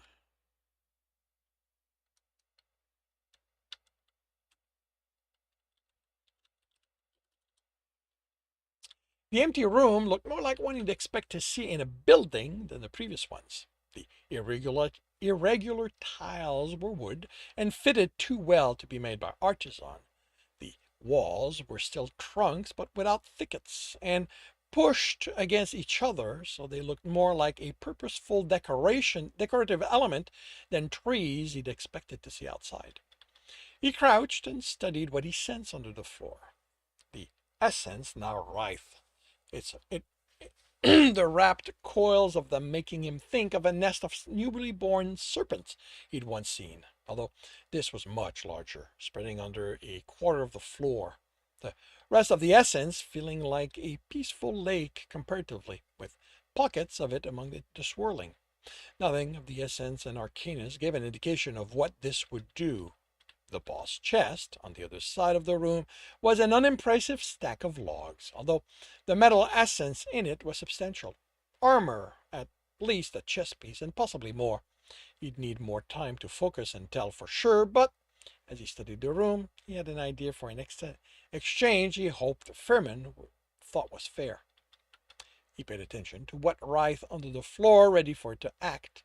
As random as it felt, he was certain he was simply missing something that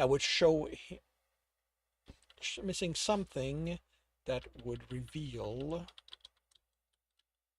the order to it. When it didn't change, he took another wait. Let's react as he stepped in.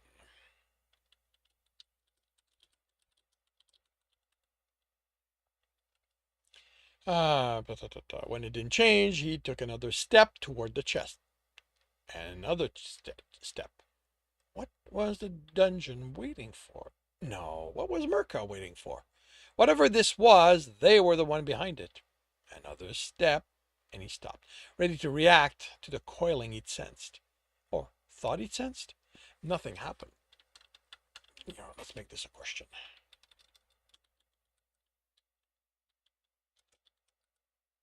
Nothing happened. The impression of a snake nest had set expectations he needed to shake off, or they might kill him. He wasn't fighting snakes, he was fighting a dungeon. The explosion under him sent him tumbling, barely pulling into a ball to keep from breaking something. He stood, searched through the cloud of wooden debris for the mass of essence he sensed rising, then stared at the long neck and head, the pointed teeth. His expectation were being, this time he sensed the essence gathering under him and ran, but not fast enough. The edge of the explosion the other snake's head caused threw him off his feet, and he planted his sword into the wooden floor to stop his slide toward the slab where more essence coiled. It exploded, and a third head rose as Tibbs stood. Mirka cackled. Tibbs was impressed. That was larger than anything Stowe had managed on his first floor. The sleek bodies and head rose to twice his height and were only slightly thinner than he was wide. He sensed more coiling under the floor, warning him they would have reach. A head proved it by lunging at him maw open, and he leaped aside, only for another to come at him. He threw himself under the neck and swung at a third as it attempted to bite him, but only resulted in cutting the tip of its muzzle off. Unlike the woodling, they didn't bleed essence. He tried again, and Tibbs stepped aside, turning to ready himself for whatever the pocket of wood essence rushing through that head's throat would do. The maw opened, and he sensed it take shape, but it was too late to do more than run, shield up as wooden spikes erupted. Pain exploded and threw him against the wall. Wood jutted out of him above the hip. He pushed through the pain and cut the exposed length. "Now I have you," Mirka yelled, and the head coming at him, maw wide open. He raised his shield to block it and was jerked as it closed on the top and bottom, a long teeth piercing his shoulder. He painfully flew off the wooden spike that kept him against the wall and pushed through it as the snake shook its head and him.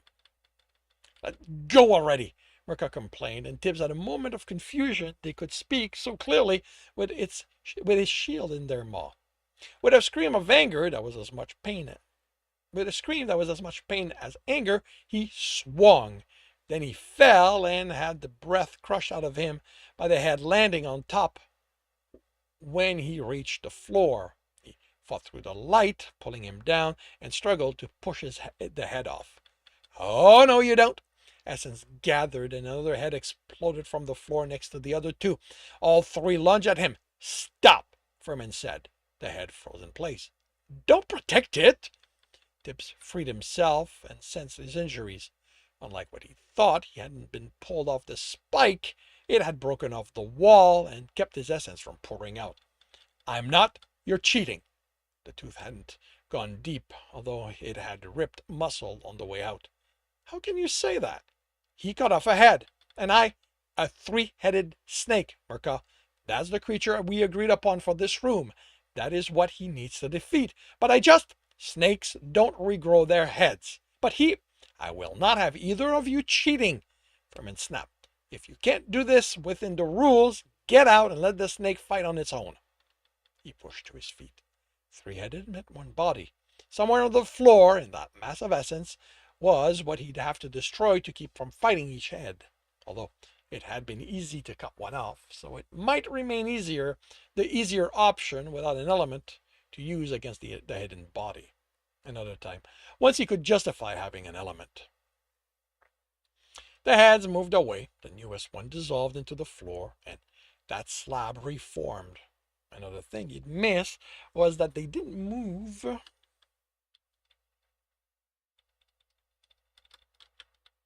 out of the broken slabs, just lunged.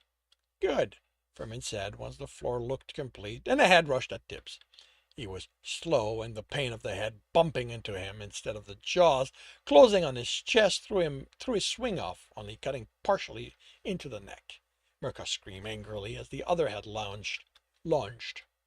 He stumbled, and it bit his leg. He screamed as he planted the sword in the head, and when it shook, the blade cut through, and Tibbs flew across the room.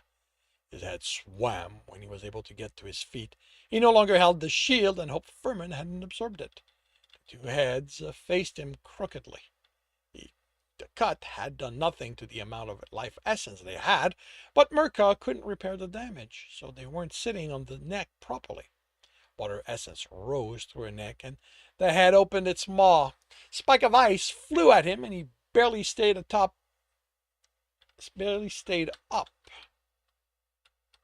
as the impact against his armor on the way in and out staggered him. He was tempted to use that essence to seal the injuries, but was lucid enough to know it went against the rules. When the barrage ended, he smiled and straightened. "What?" Mirka exclaimed. "How? You cheated!" "I didn't use essence," he replied, barely keeping his voice steady. "Furman, it cheated." "He did nothing." The dungeon sounded puzzled. "But it can't survive attacks like that. You saw what the wood spikes did to it." "And he did nothing then either." The puzzlement didn't lessen. Tibbs used the time to settle his breathing, confirm his shield still existed, although it was well out of reach, and readied himself. What he planned would hurt, but he had to take advantage of the situation. I expect he will have an explanation, Furman said as Tibbs ran. You said rogues were the sneaky one. It isn't a rogue, Mirka said with derision as Tibbs sliced through the rest of the partially cut neck. But he is sneaky. Tibbs turned. I can't do that. I was talking with you. If you can't focus on the fight, Tibbs said, panting heavy and too tired to move to the other neck to finish cutting it. That's not my fault. Oh, I am focused on you now, and one head is enough to finish you. He smiled. Part of one. Mirka snorted and rushed him. Maw opened. Instead of the jaws, the side of the head hit him. And he cut again before landing on his back and his sight going bright. It cleared as they attacked again, but the end of the neck was that impacted it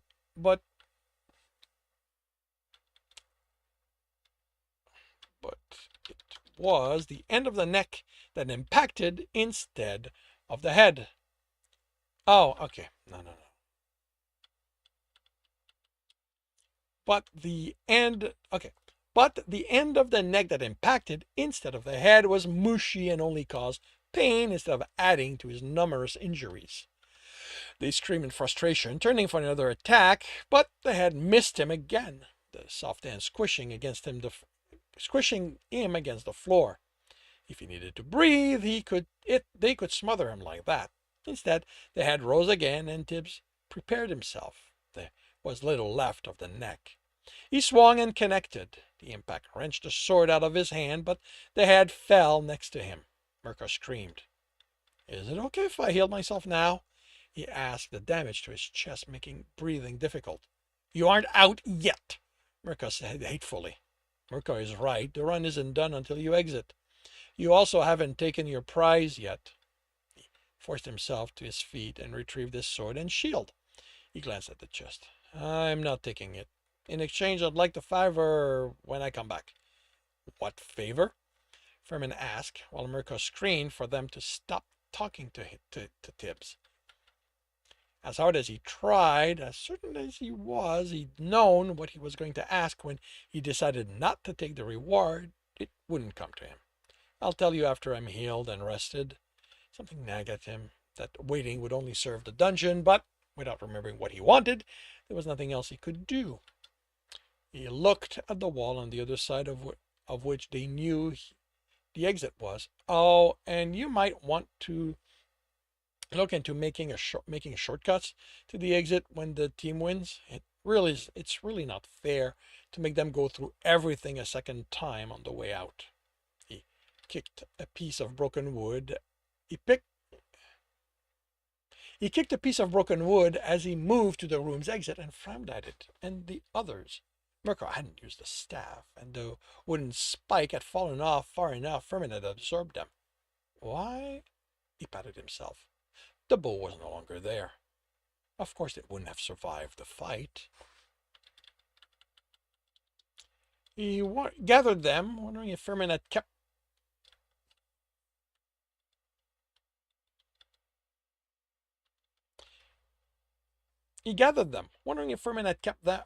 kept from absorbing them because he knew Tibbs needed them, or he simply hadn't moved far enough for the dungeon to do so. Then he set about taking the only way provided to the exit. And that concludes Chapter 30 of Stepping Wild.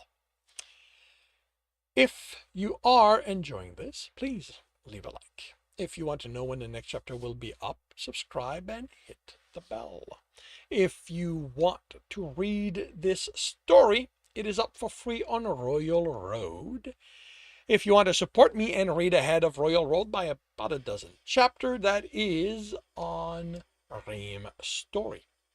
And if you are looking to listen to these live, it's every Tuesday morning, 8 a.m. Eastern Time on Twitch and YouTube. Links are in the notes, and with that, I shall wish you a good day.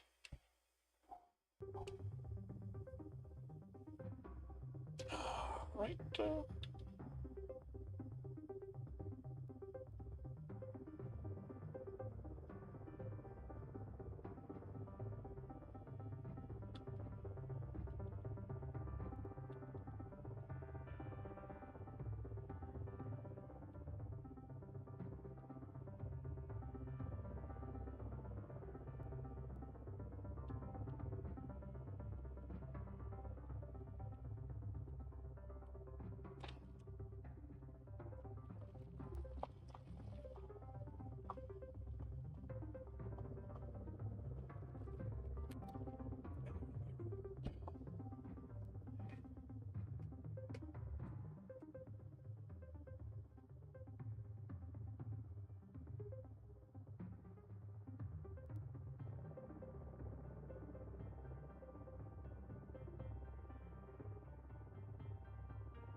schedule.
Let's change how things work.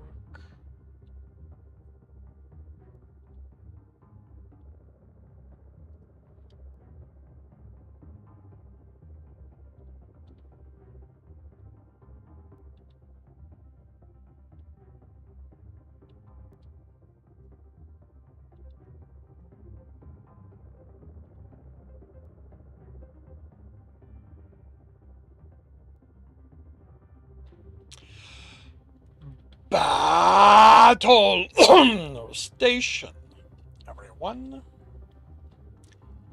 Battle station. We have 34 allies. We're going up against 13 enemies, and we are off. Really? No assist yet? Come on, come on. We've got.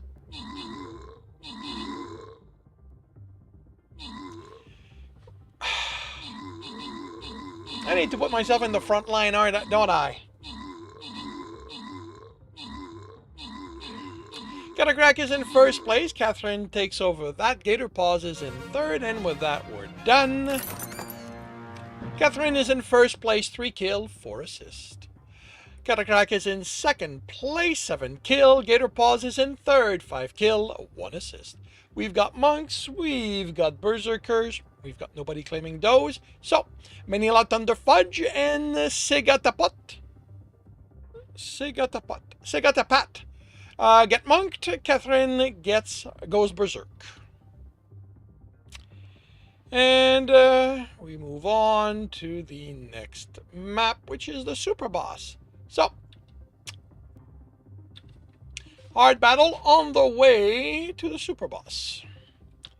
And it's more assist from buffing, if there's any ranged in there. Nope, no range. So we're going to put, actually, do I need to put something else? You know what? Let's put a flying rook. We can get...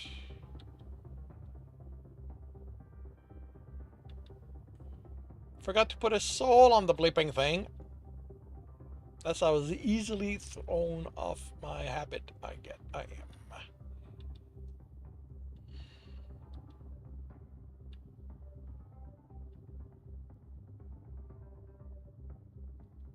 Don't know if I even thought to put one on the sync. Alrighty, half an hour to see how this turns out. And I will do another chapter. Ooh, this one's a little long. Alrighty. I am confirming the microphone is on, turning off desktop audio. Confirming I'm on the correct screen. I have the correct image up. I am starting the recording, and I'll see you all on the other side. Welcome back to another reading and correcting with me, Kindar, the Tiger Writes, and Ty, the Tiger Supervisor.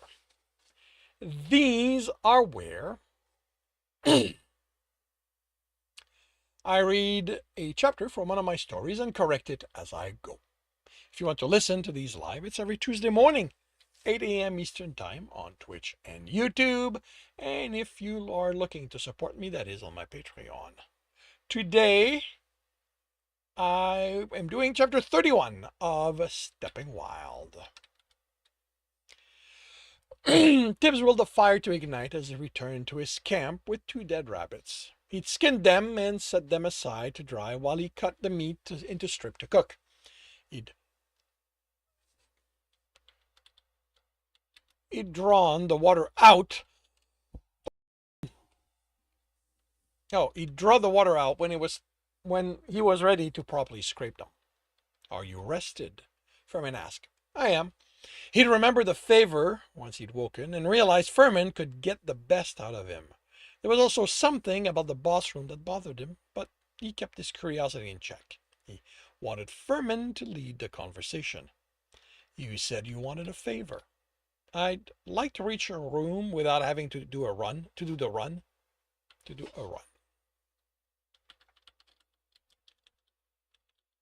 No puzzles, traps, or fight. It can be right by the entrance, and it doesn't have to contain anything.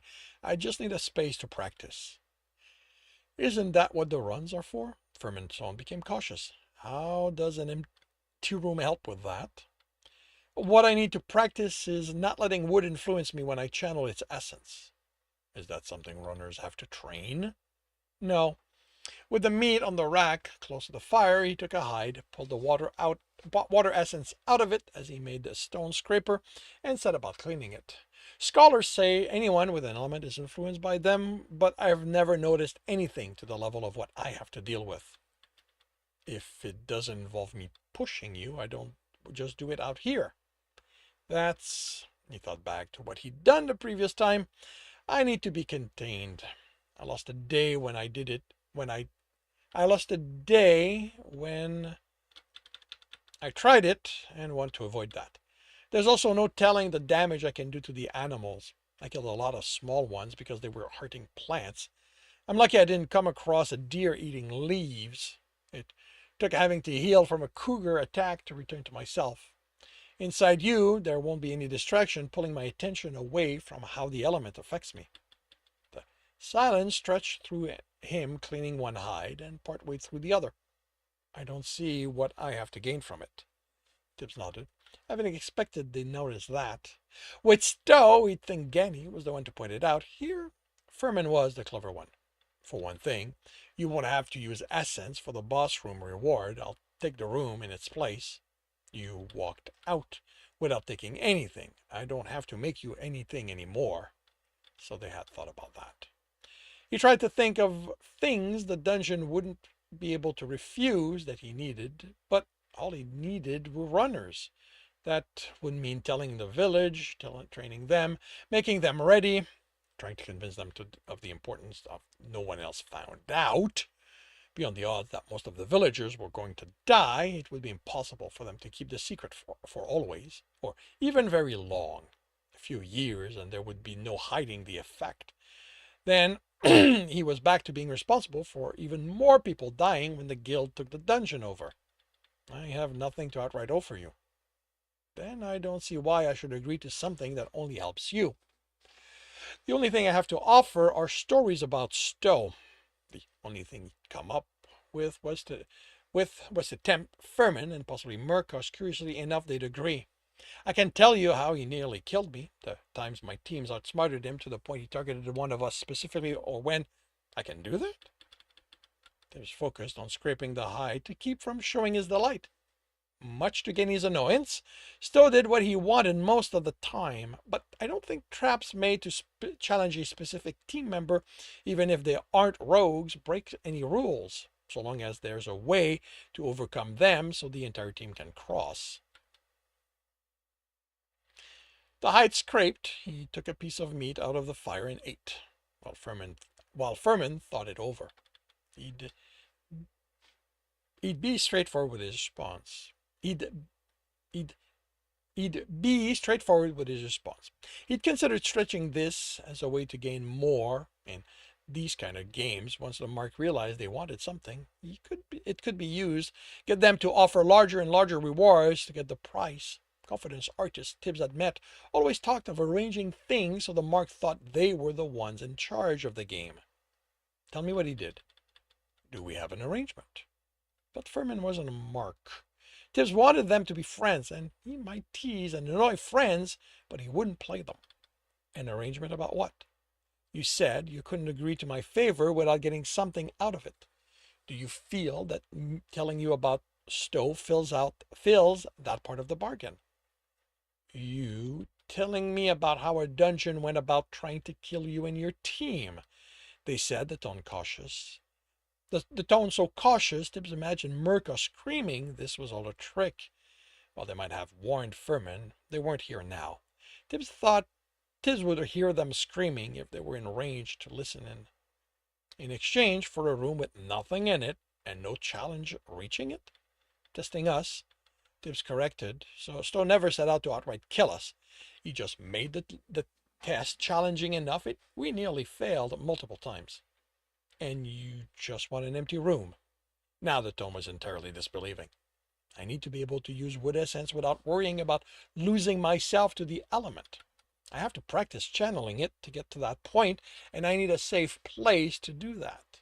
He ate another piece of meat. I want to agree, he chuckled. But Mirka won't let you, will they? You don't think Mirka is helping me? I think, he cautiously arranged his thought, I think they believe they are helping you, but I scared them. I've been there before, scared of things so much more powerful than I was. I didn't always make the best decisions. That fear made me hurt my friends, almost got a few of them killed. The disgust at his actions had faded over time. I tried to kill one of them, but he wouldn't allow himself to forget how callous he'd been when contemplating killing Jackal and how he tried to make it happen. Each time, he reminded himself that being iced didn't absolve him. How could you think of doing that? I'd never hurt Mirka. I was in a bad place, and I don't think they want to hurt you, but you have to decide what's best for you. He ate in silence.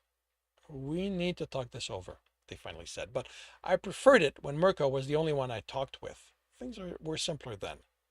Tibbs' chuckle was bitter. People do tend to complicate things. The room had nothing in it. The floor was uneven dirt covered in grass. The walls, the usual mix of trees and thickets. But flowers had been added at their base, and some were more bushes than brambles. The sun shining down on him through the open canopy was soothing him as much as the plants that took in its essence, along with the others. Light, air, water, earth, as well as darkness, beauty, and he frowned at the bush with the small bubbles of corruption among its leaves. Were those abyss cursed thing at it again? Except there was no corruption through the trunk and branches. It was just there. He moved the leaves out of the way and studied the berries. He narrowed his focus and was filled with wonder at what he sensed. There was corruption there throughout, held in harmony was the closest word to what this felt like. Belonging was another. All the essence mingled, moved about, exchanged arcanus, and it changed? He couldn't be sure. It seemed to happen at the edge of what he sensed, but how much of the essences were there changed in ways he couldn't explain. Air escaped from the leaf more than the plants took in. And the corruption? Tibbs couldn't sense any being absorbed. It simply seemed to appear there, move about, and concentrate in the berries. He plucked one. He'd known some berries were poisonous. He'd stayed well away from those containing corruption while he traveled in the forest, but he never wondered where it came from. One of those rare things he hadn't been curious about, that he'd just accepted as the way things were, and the way it was. Yeah, that works. It contained more than that element. Water, wood were in larger quantities, some air, earth and air, others he couldn't identify, and the corruption didn't destroy anything. He ate the berries and made a face at the bitterness. The corruption spread over his tongue, numbing it. The sensation was so captivating he didn't immediately realize it was caused by the corruption itself. Shouldn't he be immune to it? He plucked another berry and then studied it more attentively. Was the way the arcanus attached to the strand of the essence? Was the way the arcanus attached to the strand of the essence? Was the...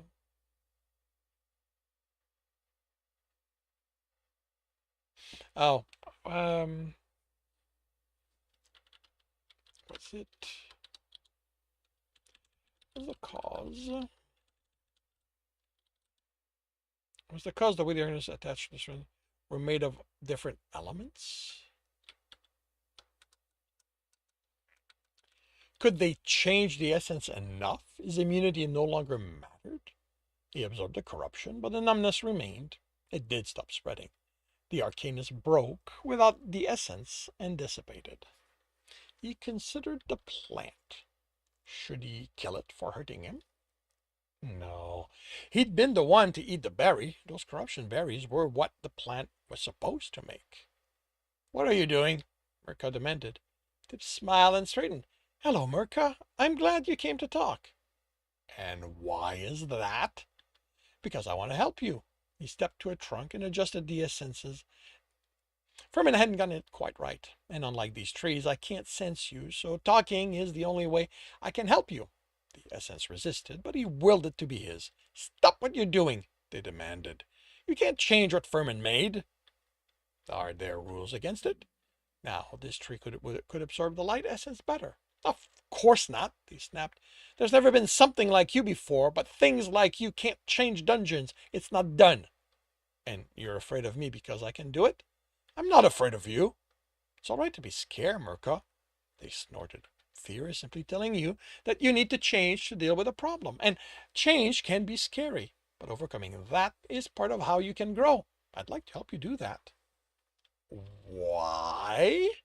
They stretched a word, and Tibbs was pleased at the quizzicalness it indicated. That was more helpful than animosity. Because everything deserves to grow. It isn't because you don't like me that I won't help as much as I can. Yes, it is. Tibbs smiled. No. You should become better, the best you can, and I want to play a part in that. And I'm going to use that to help you. I'm going to use what you help me with to kill you. Then you kill me. It amused him how hard it seemed for Mirka to understand such a simple concept. Furman, what is it doing? I thought this was some sort of training. All it's doing is studying the plants, changing you, and talking about helping me kill it. I don't think that's what he means. Did you listen to what it said when I said I was going to kill it? Do you want Mirka to kill you, Tibbs? Of course not. Took control of the essence in another tree and altered it so it would draw in more water and earth from the ground. I have things to do. I need to get stronger so I can take down the guild and free the people under their control so they can thrive. You have no idea how many people they hold back by controlling so many dungeons. Even kings can't expand the way they need because of them. Once the guild's gone, they'll be able to help so many people. What is it talking about? I don't know. Then what's wrong with it? If it's okay with me killing it, why did it fight so hard when I tried? I'd have done it too if it hadn't cheated and kept the ice spike from ripping you apart.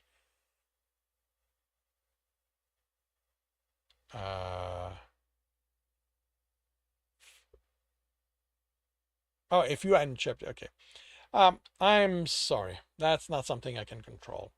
When I gain an element, it can't hurt me anymore unless I gain it in a dungeon.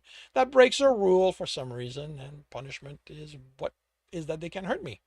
He considered something. Maybe overcoming that is how I'm meant to thrive. He stepped through a thicket. Make it grow spikes through me. I'll try not to let that hurt me. No. Yes, Mirka said. Do it. It's asking for it. Even if I wanted to, there are no triggers there to activate, and you prevent me from making changes to it. They sighed. Tibbs, is this what you meant when you said the element you channeled affects you? I'm not being affected by wood. You asked me to hurt you. No, I asked for your help in making me grow stronger. Standing there while I pierce you isn't how it works. Have you tried it before? He asked, perplexed. Mirka chuckled. It's got a point. It might be the best way to help it. No, I am a dungeon. I get those who come in looking to test themselves against me and fail. Tibbs beamed. Oh, this is perfect. If it doesn't work, it will help you. And it will be a lot of help, Mirka said. Its reserves are larger than anything you've managed yet. Even if it's all wood, it would. Mirka, if you aren't going to help resolve this, please be quiet. I am not killing Tibbs like this. I am also not letting him do a run in this state, so don't even suggest that. I want him to fight against the challenges I sent against him. I will, Tibbs declared. I don't believe you. He sagged. He'd been so hopeful. Mirka was right. Furman could do so much with the essence he had. There was no telling how many floors he'd be able to add. He smiled. I'm going to try really hard to beat you. Okay, Mirka said, even I don't believe you. Tibbs, you don't want to die. I know. Then why are you offering for me to eat you? Because it's going to help you grow. But you're going to die in the process, Furman yelled in exasperation. I don't see where the issue is. Maybe he doesn't understand what dying is? I'm pretty sure he does. I do. It means I won't get to do all the things I need to do, or help those who need to grow, Furman added. True. So you shouldn't die here. But it's going to help you. But it's not helping you, they snapped. This is enough. Whatever you're trying to do, it's not working. Let go of the element and you can do a run. I can do a run now. He filled a smile with confidence. Furman snorted. Not until you let go of the element. Not until you let the element go. He closed his eyes. There, I'm no longer channeling it anymore. It got stupid all of a sudden. Furman sighed. I don't have to see your eyes. I can sense your reserve is still wood. Oh, right. Then let it go. I don't understand why you are so against this. I want to help you.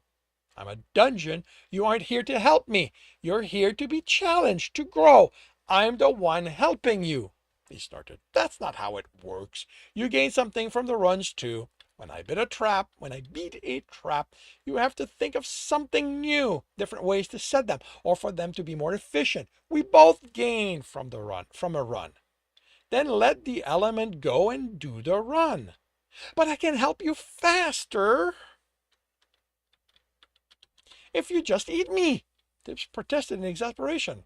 Furman let out a cry. You deal with him. Get him to see reason or something. You want me to get it, not to want to be killed by you? Okay, this is definitely mentalized. Do you really just want him to die, Mirka? I know you better than that. You want to best him, especially since he beat you twice. You get him to let go of the element before I do something drastic. Like what? Tibbs asked hopefully. Another cry, this one sounding like Furman was moving away. I don't understand you, Mirka said, sounding like they were next to him. He chuckled. I got that a lot when I was younger. And you don't anymore? Is that what happens when people get older? No, I used to have friends then. So when I did something infuriating to one of them, especially those who thought I should act smarter or think about me more than other people, they'd go on about how they just didn't understand me. Then I iced myself and thought only of me. They told me the same thing for acting the way they said I should. He chuckled. People are strange. You don't have friends anymore? Hey, it's okay. It's just hard to make friends when I'm always running. He ran a hand over his left bracer. So it's just teammates now. It hurts less when I lose one that way. His smile faltered at the image of a girl laughing as she explained letters to him. At the memory of her voice as she pronounced the different way assembling them together sounded. Why are you crying? He touched his cheek and was surprised at the wetness. An old memory. A reminder of why it's better not to have friends anymore. Her mouth again, no longer smiling. Her face again, no longer smiling. Her mouth open, but no sound coming out. Her with no essence left, and his arm unmoving. So many dead around him, he screamed. So much loss because one evil man took the closest thing to a sister Tibbs had known from him. Just remove the memory, if that's what causes you to cry. Don't you ever say that. He'd rushed through him. I will never forget her. He pulled fire out of his reserve. I will burn you and this place to ash before I ever allow anyone to take that pain from me. Furman! He ignited the air before him and stared at the fire. What did you do? It wanted to consume everything. You wanted it to stop using wood. Well, it's not using that anymore. The temptation to let it was there, as always. Tibbs? Furman asked cautiously. But fire didn't fix anything. It ended them. I'm okay. He absorbed the essence. Fire's an element I mastered a long time ago. He smiled. Although I'm still always reaching for it when I get angry. So Mirka helped you channel a different element. Yes, but that's not a method I can rely on. That means I'm going to have to practice channeling again, which means I need to do another run so I can have the room. You don't have to. The agreement is that you get the room in exchange for you telling me about the other dungeon. I'm going to tell you about Stowe anyway, but I think making this room my reward for beating the boss is fair, don't you? Beating? Mirka said. You think you get to beat me now that I'm wise to your tricks? Agree to it, Furman. Let it try to earn this room again. Whenever you're ready, I will be waiting. Tit looked up. There's plenty of daylight left. And that concludes chapter 31 of Stepping Wild. If you are enjoying this, please leave a like. If you want to know when the next chapter will be up, subscribe and hit the bell. If you want to read this story, it is up on Royal Road for free. If you want to read ahead of that and support me in the process, that is on Ream Story, where we are about a dozen chapters ahead. And if you are looking to listen to these live, it's every Tuesday morning, 8 a.m. Eastern Time on Twitch and YouTube. Links are in the notes, and with that, I shall wish you a good day.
Hey, Lion Pride. Welcome to the stream. How are you doing today?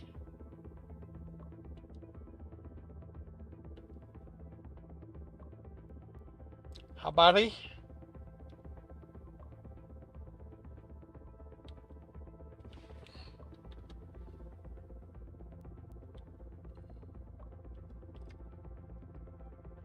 Nightmares again come up with the concept for a new game. Congratulations. Sorry about the nightmares, though. I hope you manage to have a good night's sleep going forward.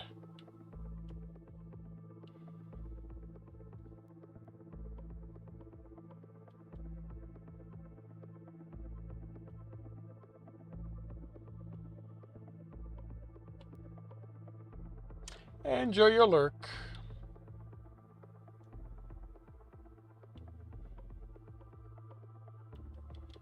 I'll be right back.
Oh, I wonder if that's what I did.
Battle station.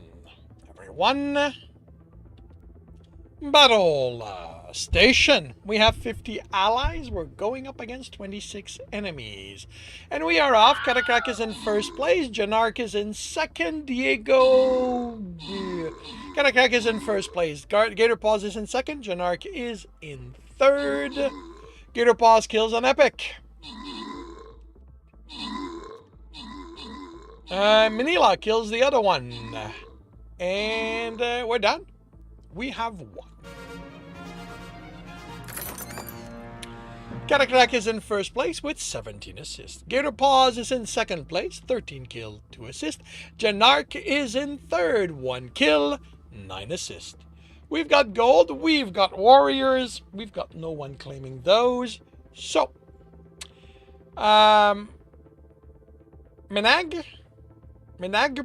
gets gold, Mugalin goes to war. And we move on to a hard battle on the way to the super boss.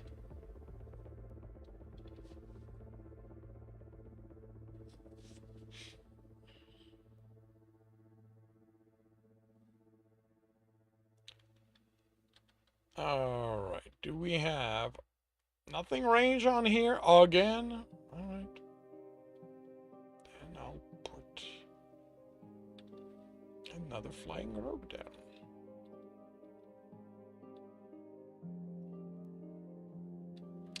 Alrighty, half an hour to see how this turns out.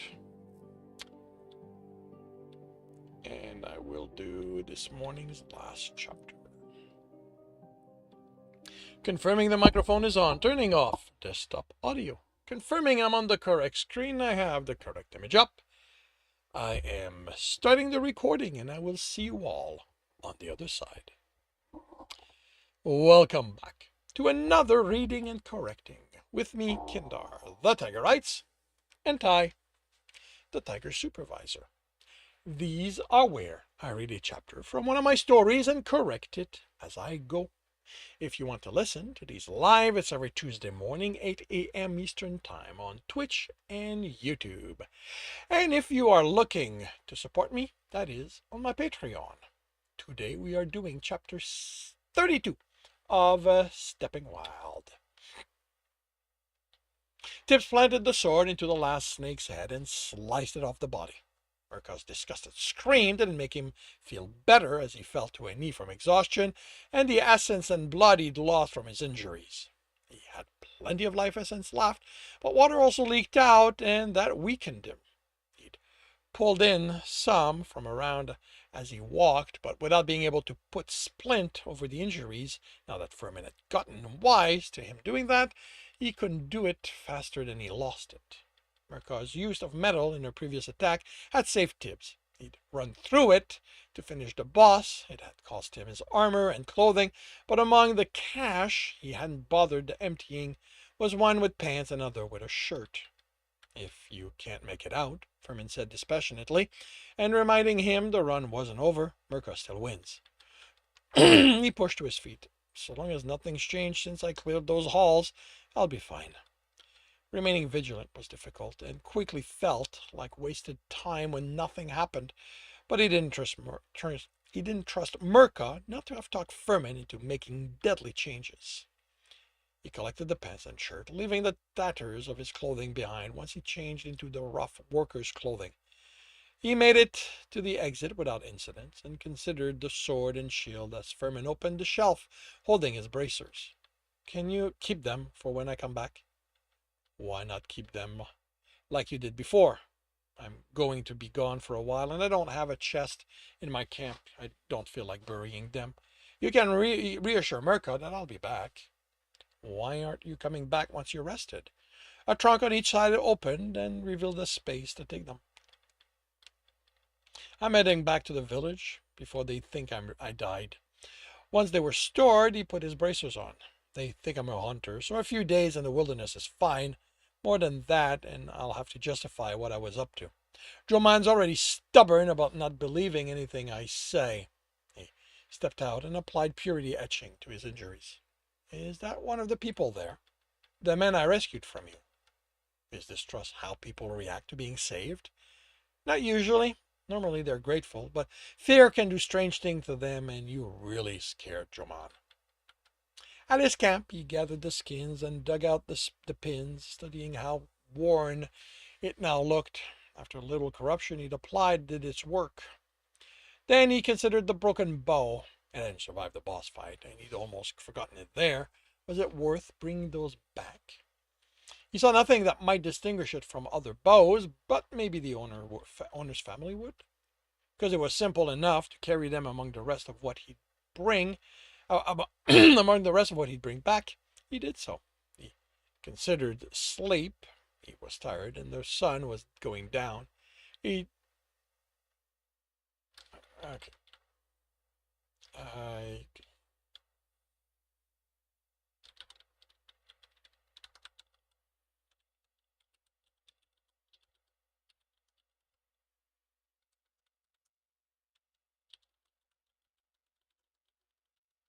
Even if he was tired and the sun was going down, he decided on sleep when he failed at rebuilding the etching over his brand.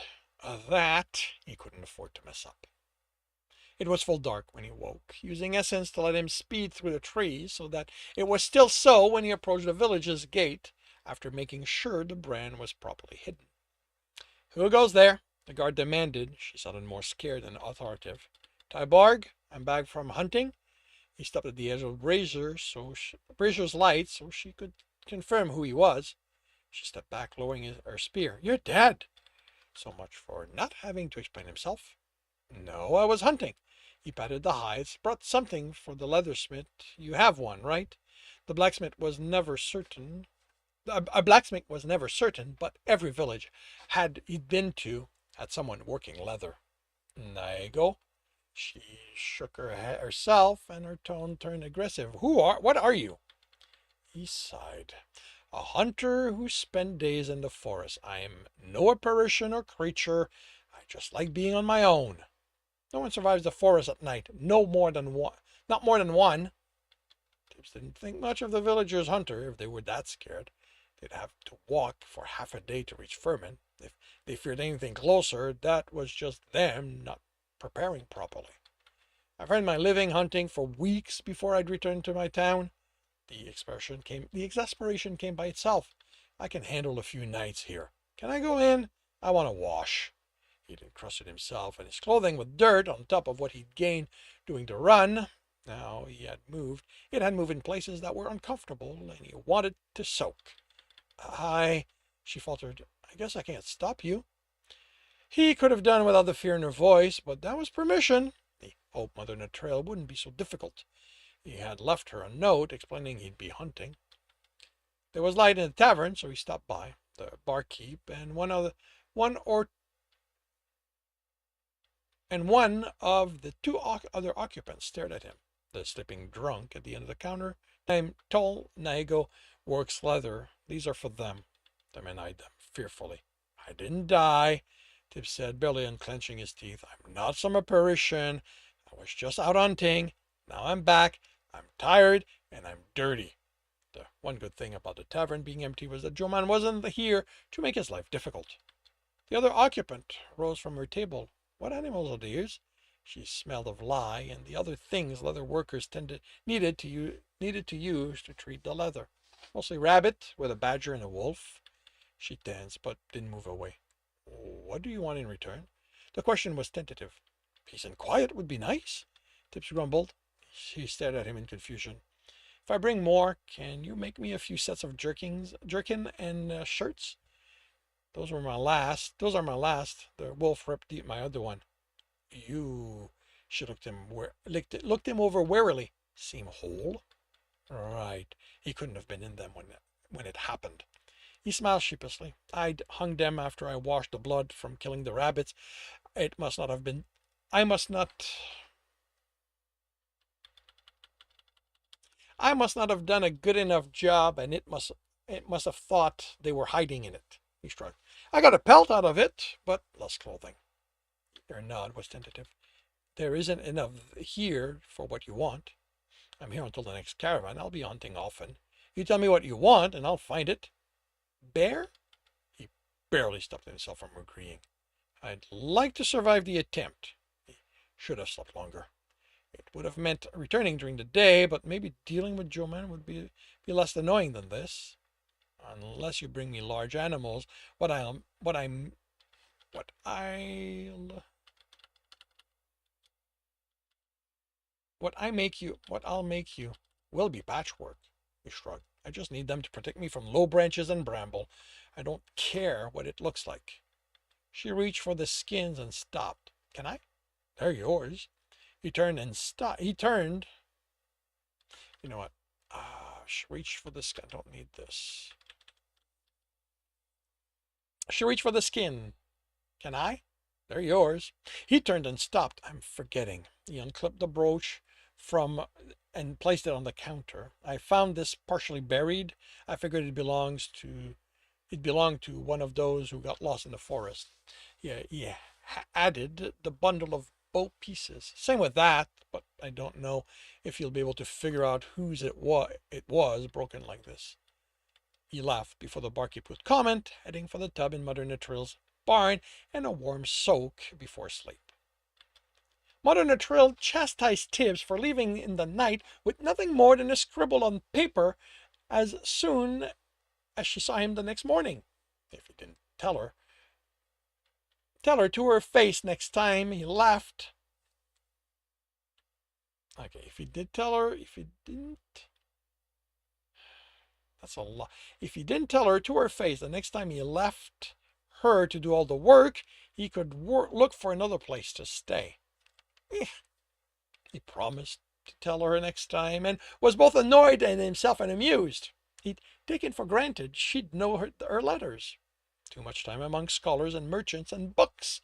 Even when traveling with the caravans, other than the guards, those who'd interacted with the caravan master had to know letters and numbers, since the agreements on how the stay would be were always in writing. She fed him, then set him to work. 3 days. Tibbs worked the farm for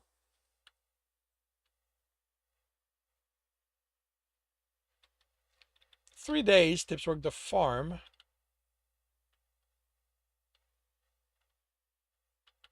without his watcher. They kept as far from him as the work allowed. If they needed to interact, it was with fear and apprehension. Then Joman was there, spying on him at the corner of the building. Tibbs decided that if the man didn't get bored and leave on his own, he'd have to do something about it. He stepped into the tavern early because this was when he knew Joman would be there. 3 more days. Tibbs had tolerated his presence at 3 more days. Tibbs had tolerated his presence at the edge of his work. Now he had enough. He stepped among the others, who hurried out of his way, and stopped before Joanne's table. It's time we talked. This woman looked at Tibbs fearfully. Then talk, the man replied, straightening triumphantly while his voice carried suspicion. It's best we have this talk without anyone listening in. The man smirked. You can tell me whatever you have to say before these folks. He shrugged his woman's hand off when she placed it on his. Tibbs leaned in and lowered his voice. You don't want us to have this conversation with them around. You've been telling them stories and making my life difficult, so I'm going to explain to you the consequences of your actions. This woman gasped. He hadn't meant to come off this threatening. I won't hurt him. I give you my word. His word didn't reassure her, but it was the best he could do. The best he had. Are you coming? He asked the man. Or do you want to keep doing this until I lose my patience and act instead of talk?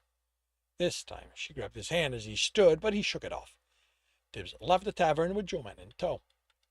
The guard watched them, concerned, but didn't stop them. When Tibbs stepped off the path, Joman stopped. Afraid?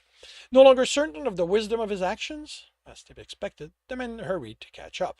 Wisdom had long ago stopped being something he listened to.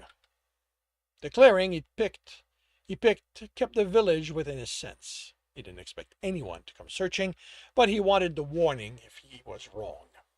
He sat at the foot of a large tree and waited. Joman stepped in and looked around, confused.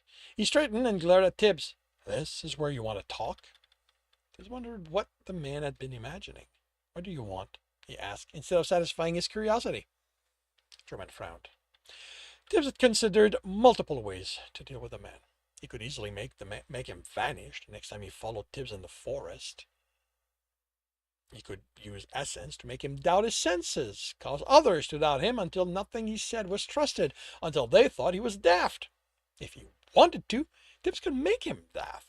He didn't have mind as an element, but there were sickness of the head that affected how people thought. How little corruption in there until Joe Man couldn't think properly. But he didn't want any of those outcomes. Maybe this was Wood still affecting him, some remnant of when he channeled her. Not that it had happened with the other elements, or she had given him different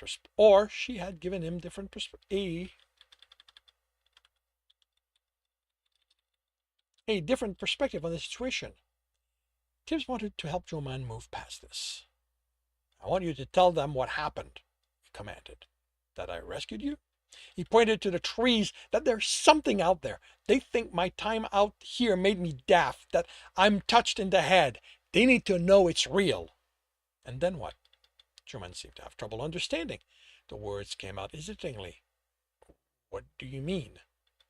I go to the tavern. I tell them that, yes, some vast creature caught you and played games with you. Then what?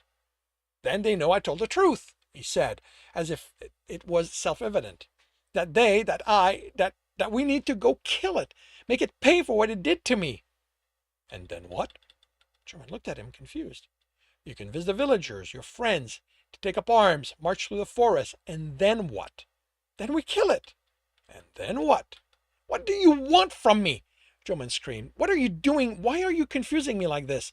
Like that? It's out there. It can't be allowed to be. He let the man catch his breath, gave him time to bring his full attention back to Tibbs. I want to know why you're so set on hurting your woman. I'm not hurting her, he snapped. I'm doing this to protect her, all of them. Is that what she wants? When you tell her about it, she's going to want it gone too, even if that takes you from her. Why would it? What would you? You're talking about marching into a forest towards, he frowned. Where is it? You'll take us there. He nodded. I take all of you there, and then there's something. Some creature that's far away from everyone. Do you know what animals do when you disturb them? They fight back. They get hurt. You get hurt. People die. It's not an animal, Joanne snarled. I heard you talking to it. He'd been afraid of that. But Tibbs had a workable explanation. I spend weeks hunting the forest alone. Doesn't take long that I'm talking to trees. But there's something in there. Joanne's tone lost its certainty. Maybe. Are you saying there is or there isn't? I'm saying that I don't know. He hoped not to have to bring them up. Do Barts come this way? Sometimes. German sounded confused. With caravans? First, Tibbs said, his voice hard, most of what they sing about is bullshit. He reined in his anger. But some... There are things out there we can't understand. There are adventurers who have magic. Not that they'll help you unless there's something in it for them. There are people who know so much about the world, they think they know everything. And there are things out in the wilderness that I don't think anyone can ever understand. So maybe? I don't know what happened to you, Joman. All I know is that your woman came to the tavern, terrified something had happened to you, desperate for anyone to go looking. I didn't want her to go on not knowing if there was a chance I could find something to tell her what had happened to you. I found your trail, followed it, and then found you. I brought you back to her. And the caravan left you for dead. He shrugged. There'll be another one. It killed others, Truman said, but without force. Maybe. I don't know what happened. I found that brooch while hunting and pieces of a bow, but I can't know what happened. This is a large forest with many animals and at least one bear. Some wild cats and wolves grow quite large. When they're hungry, they'll attack anything. The forest is dangerous even for hunters who are ready for what we think's there. It's deadly for those who aren't prepared. Truman slumped. So they're right. I made it up. You tell me. He glared at Tibbs. You are really confusing. He smiled. You have no idea how often I get that. if there's a creature out there or not, if it's killed others or not. Do you really want to sacrifice what you have for something you might never be able to get? I know how that goes. He snapped his mouth shut, but Joman was looking at him, curiosity etched on his face. He sighed. There was no avoiding talking about it now that he'd let that slip. I chased something impossible once. I lost the friends I had because of it. He rubbed his left forearm. Had to force my brother to leave me. If he'd come with me, they would have killed him. I could have kept them. I still have, I could have kept them, still have it all, but I couldn't stop chasing it. They tried to get me to stop, but I was obsessed with being right. I'd done too much already, so I couldn't fail. Not me. He looked at Joman. And here I am, alone. He shrugged. I can't stop you. If you're determined to find that creature, nothing I say will stop you. But please remember, you have people who don't want to lose you. You have a woman who loves you. You have friends. Don't throw them away just because you think there's something out there more important than them. There isn't. There is nothing more important than the people who care about you. Can you go back to them? He shook his head and forced himself to still the hand. But it is too big. I'll never be safe from them I'll never be safe for them to be around me. Not until I finish what I started. German stared at him in horror. You didn't stop? Tis shrugged. What else do I have left? That concludes chapter 32 of Stepping Wild. If you are enjoying this, please leave a like. If you want to know when the next chapter will be up, subscribe and hit the bell. If you want to read this story, it is up for free on Royal Road. If you want to support me and read ahead of that for about a dozen chapter, that is on Ream's story. And if you want to listen to these live, it's every Tuesday morning, 8 a.m. Eastern Time on Twitch and YouTube. Links are in the notes, and with that, I shall wish you a good day.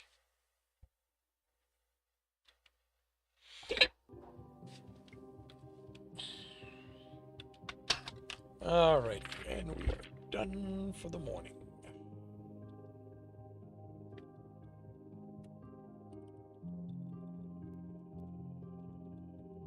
Oops.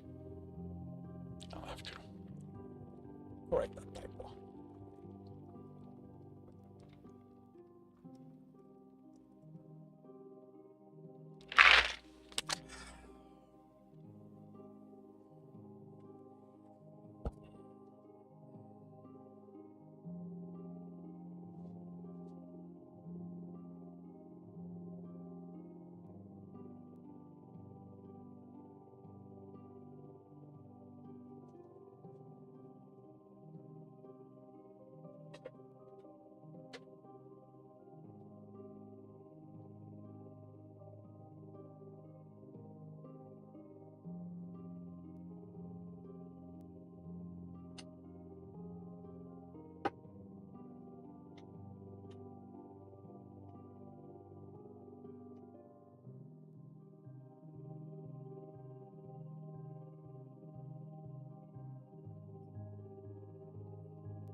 Done.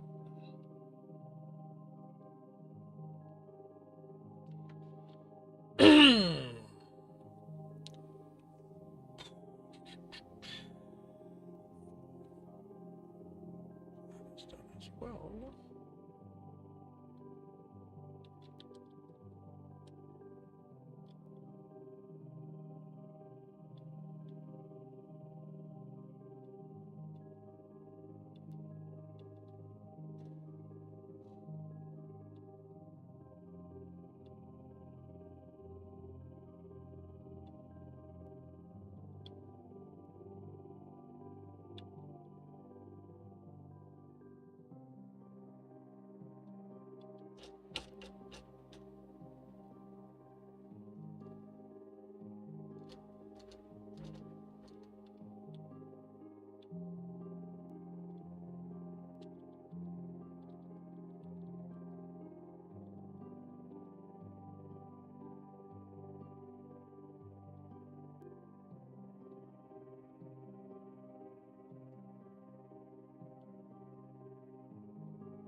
Atoll Station, everyone. Battle Station. We have 46 allies. We're going up against 35 enemies. And we are off with Diego Zahovic in first place. Sigma's in second. The Sarge is in third. Silver, Benetier, Katakrak, and others have killed epics.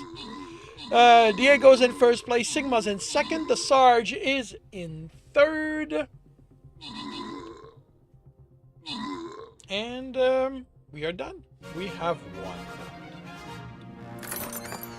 Diego Zahovic is in first place, 7 kill, 11 assist. Sigma OS is in second place, 12 assist. Sergeant Kate Dog is in third, 11 assist. We've got gold that no one is currently claiming. So, Diego Zahovic gets gold along with Janark. And we move on to an insane battle on the way to the super boss.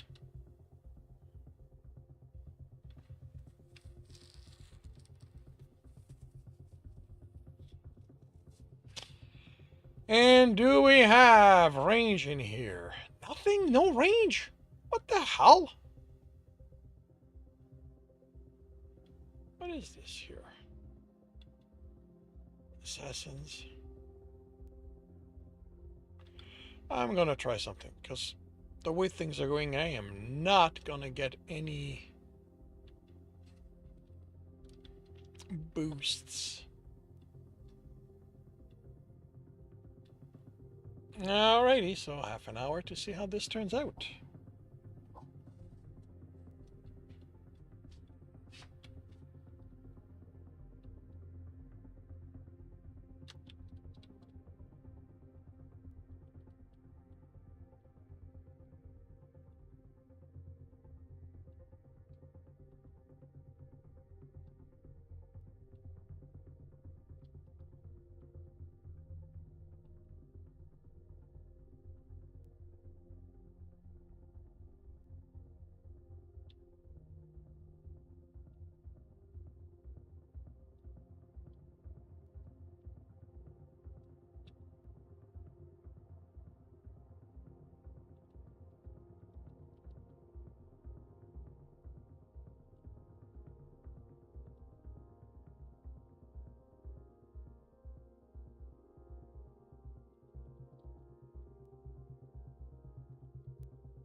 Oh, that's what it does where I'm at.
Other one? Really?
Alrighty. And with that, it's time for me to grab lunch. So, I need to change something real quick. There we go. I will do my best to return in 20 minutes or so in time to run the battle. Otherwise, I will see you all when I get back from lunch.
Atoll station.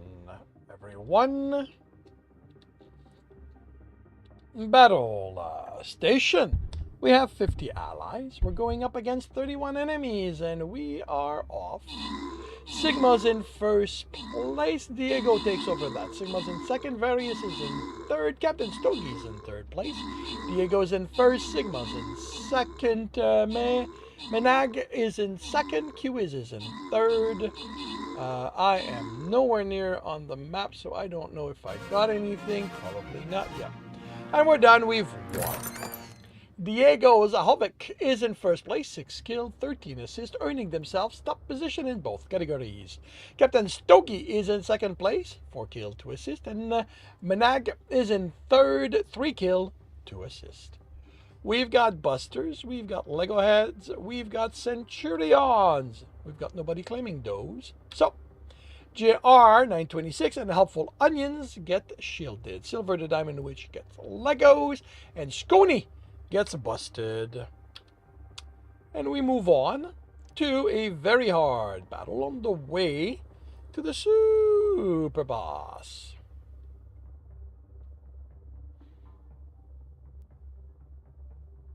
Alright, do we have finally... Nope. Nope, still, it's just not giving me...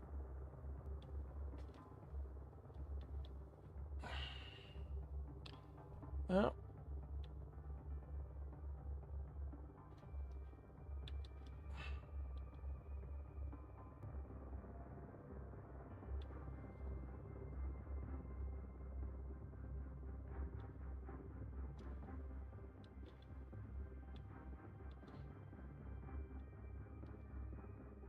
You know what, let's try something here. Let's see if that's going to help. Alrighty, we'll see how this turns out when I get back from lunch.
Atoll.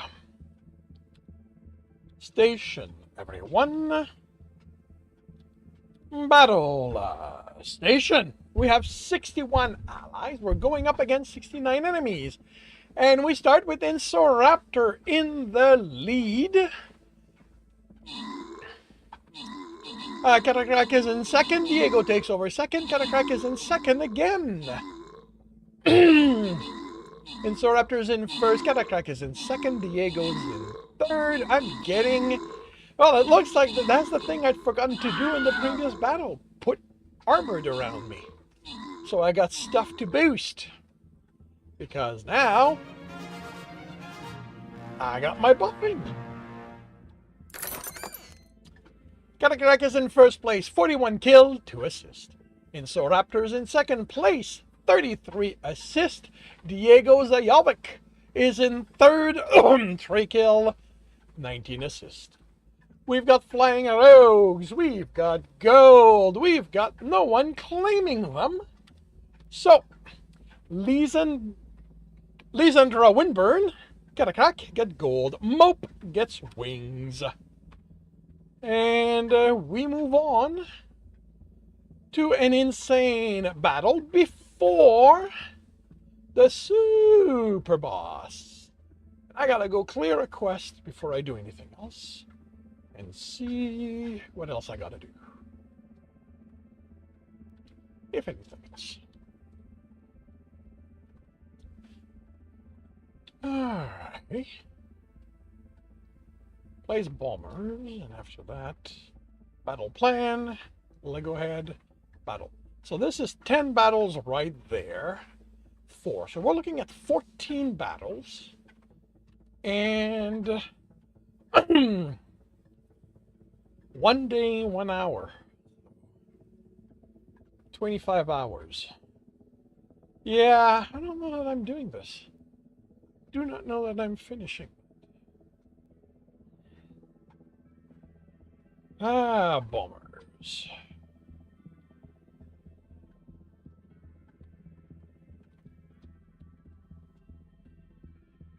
I've forgotten to put it on the tank.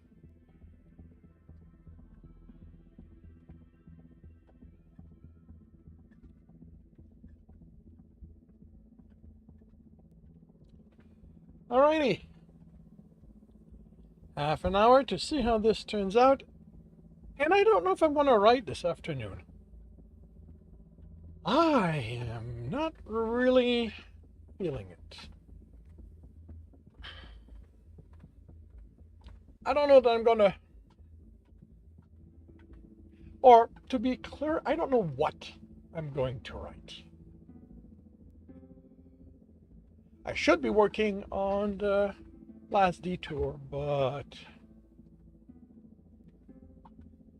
this story's been giving me a problem, and I also lack motivation for it.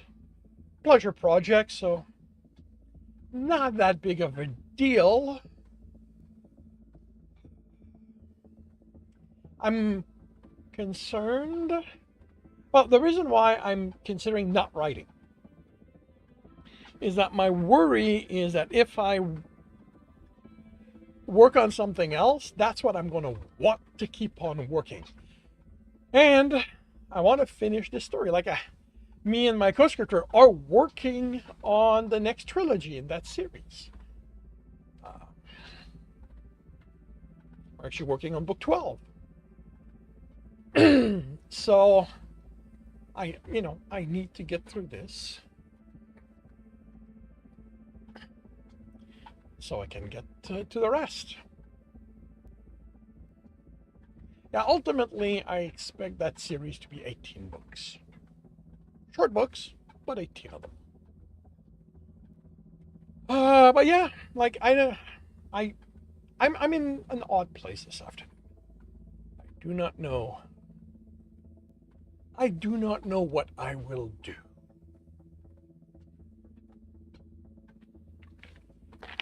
Like, I don't want to... And this is the thing, I'm allowed to take the day off. I am utterly allowed to take the day off. I haven't taken a 0-word day in a long time, and technically it wouldn't be a 0-word day. I did editing this morning. Read and corrects.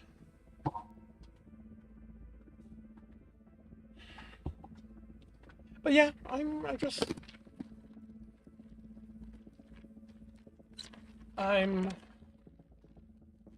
know. That's basically it. I do not know.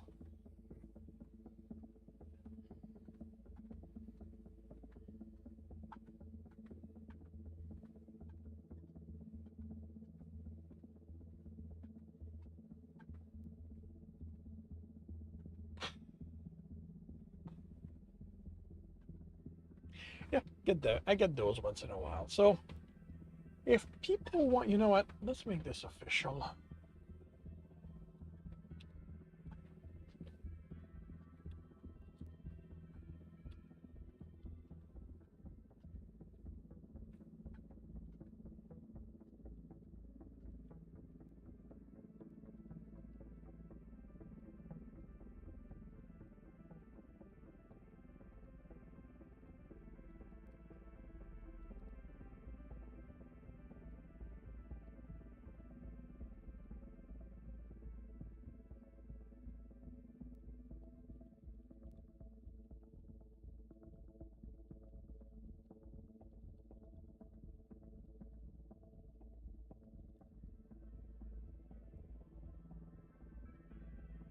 There we go.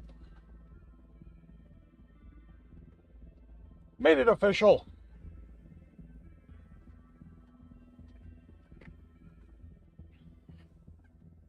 Made it official. No official writing this afternoon. So.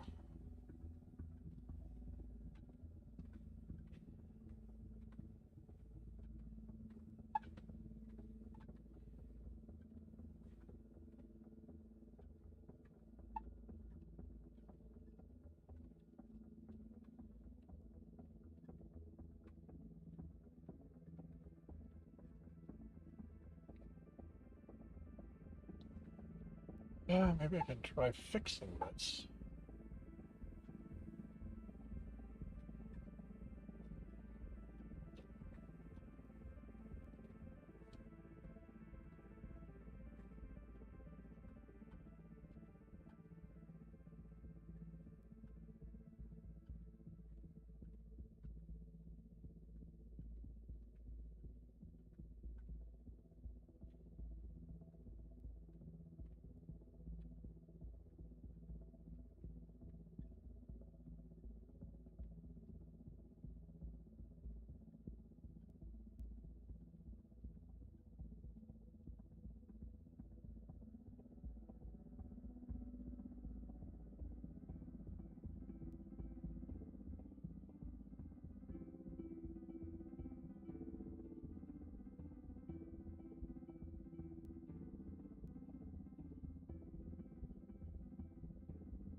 Oh, wait. Is that one the wrong one? I think there's a...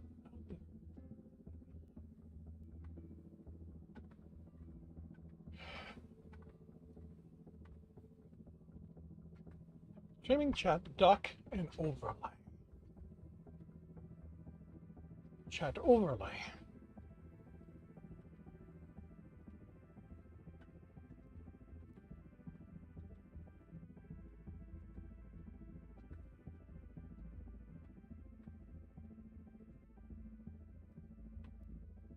Oh, maybe not. Maybe it is the same one.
It is the same format on my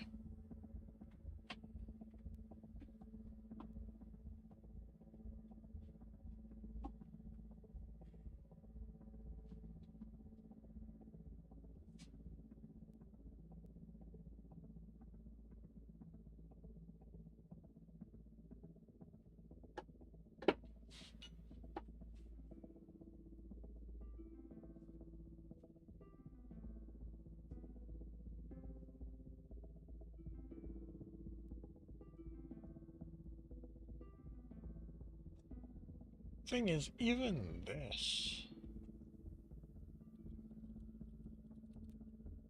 is not working, which means that the problem is deeper, but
oh, wait a minute.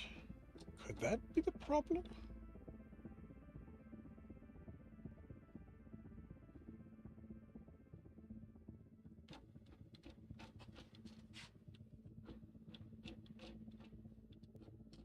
Doubt it, but no, I doubt it because it doesn't show it that anyway. But let's take a look here.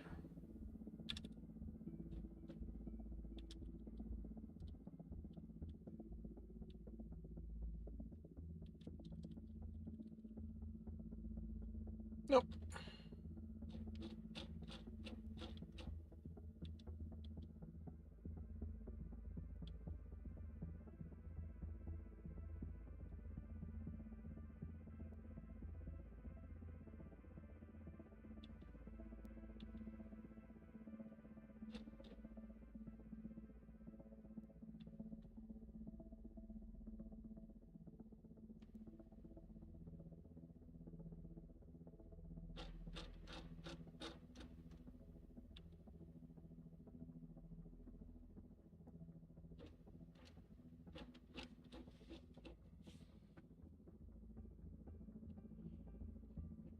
Yeah.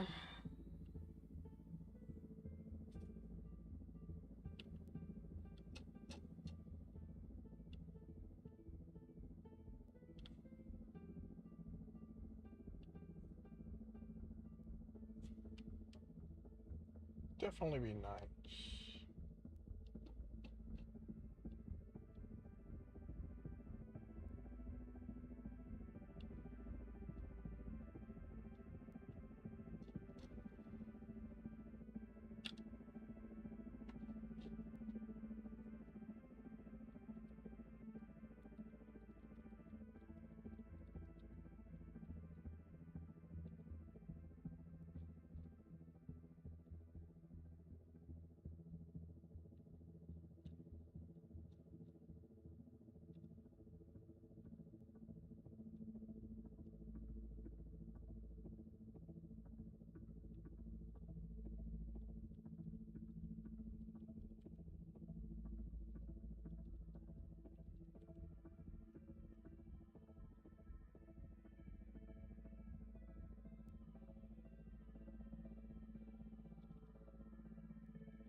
Still not working.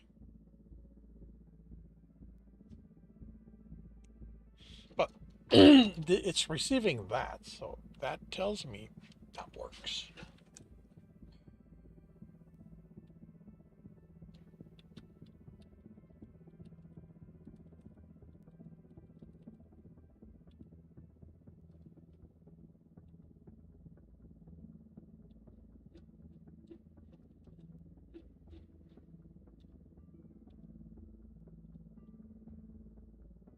Okay.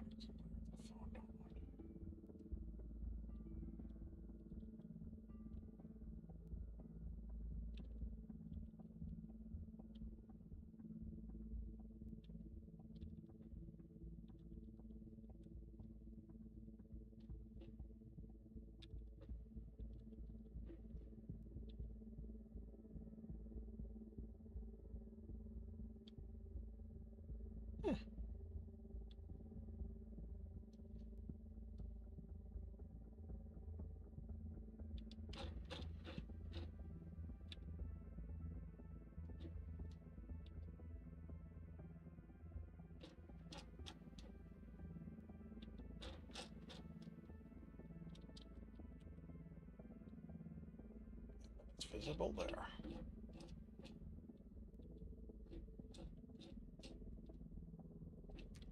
Yeah, it feels like the link is what's broken, and I cannot get it to reset.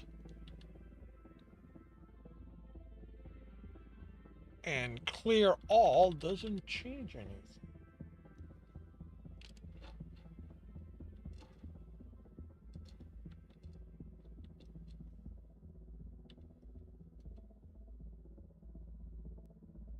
So that is highly odd.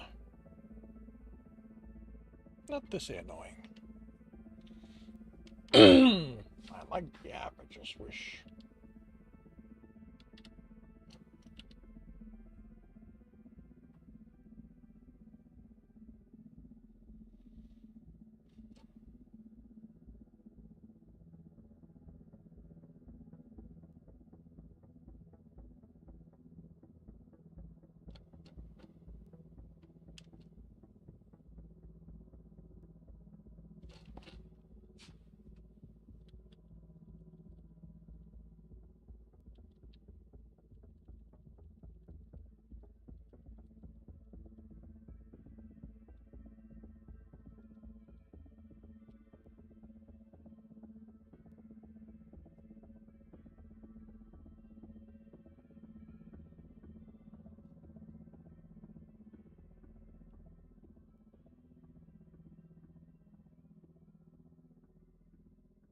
Something different.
Could that be my problem?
Let's try something.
See if you're going to find me something that's out of place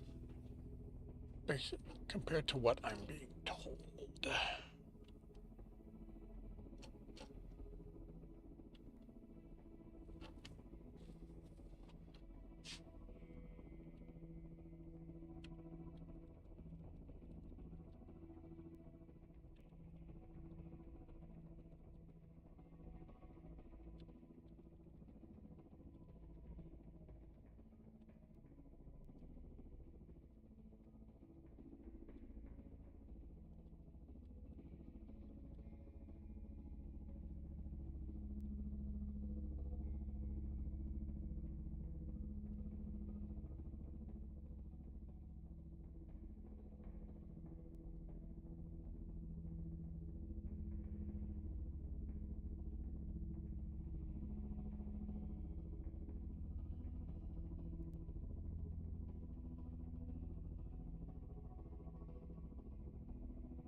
interesting. I am not. Okay, that's a shortcut.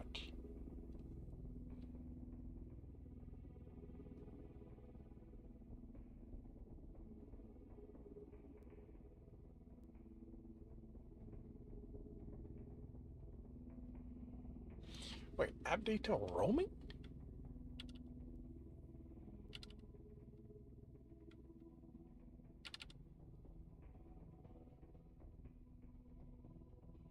Whoa, okay.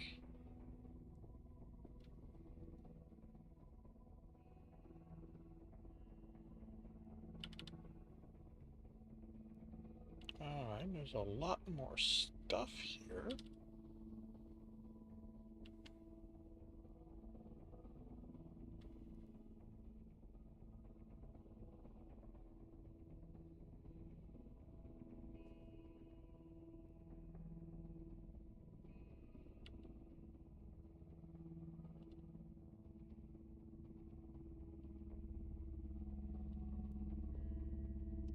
Let's see if I can find a doc.html file.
Battle Station, everyone.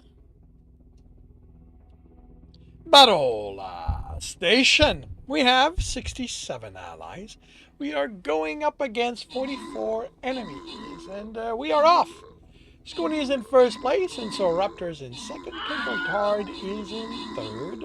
Diego, Silver, many others have killed epics. So Scony is in, maintains the first, and so Raptor is in second. Diego is in third. Holy cow, this could be painful. A lot of puppet masters.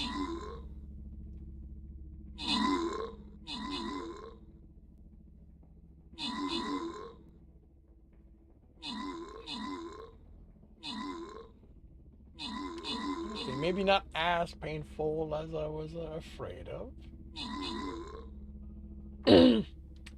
And Tantrim takes over third place.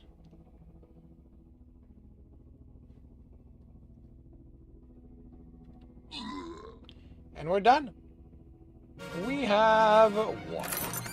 Scony is in first place with 38 assists. Insoraptor's in second place, 29 assists. Diego Zahovic is in third, 21 kill, 4 assists. And let's see, we've got monks, we've got gold, we've got flying rogues, we've got no one claiming does. Insoraptor and Diego Zahovic get wings when Drog Lysindra Winburn get gold. Scony gets monked. And we move on to the super boss.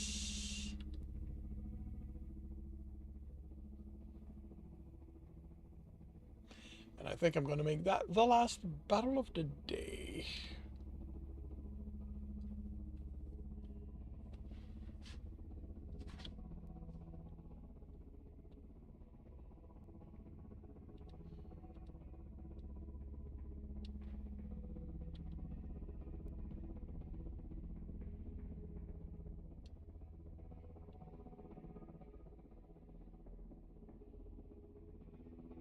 Okay, that is weird. We got stuff appearing in, out of nowhere.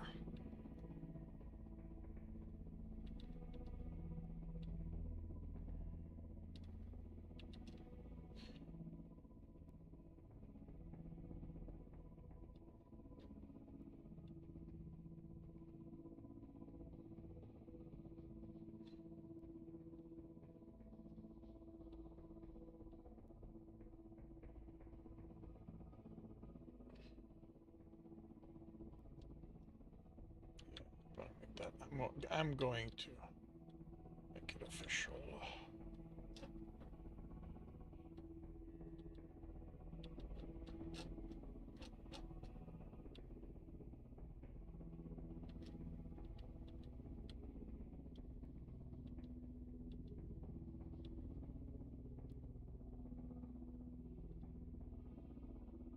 Huh. Well, you know what?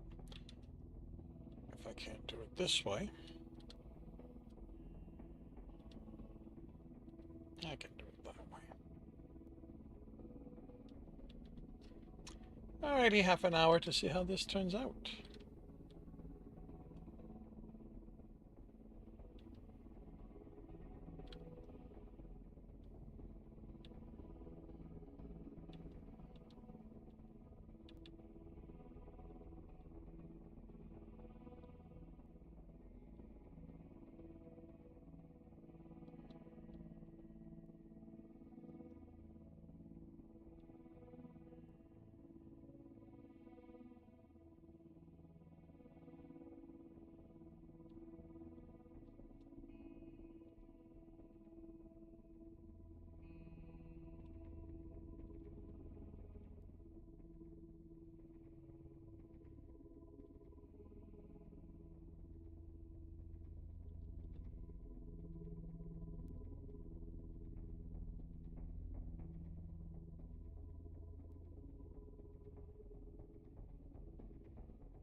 Hey, Stuggy.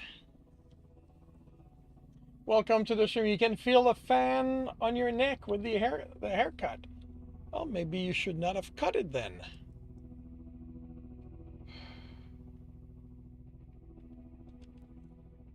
Oh, let's...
You cut your own hair to save money. Did have your hair longer when you were young?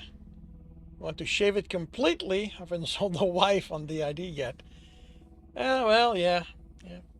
It's good to respect her opinion on that front.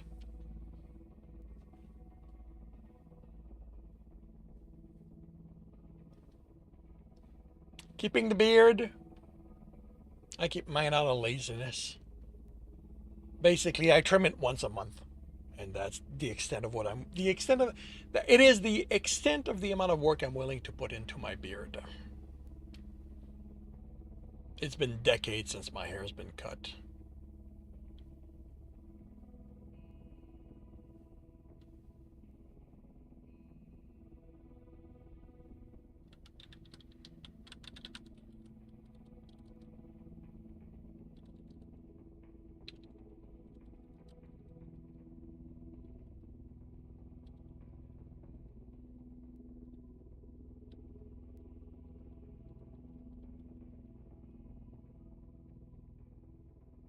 Grave before shave. Yeah, definitely not interested in shaving it.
And yeah, this is going to be the last battle.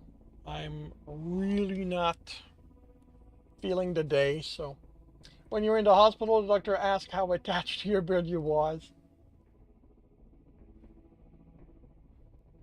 She told them to keep it.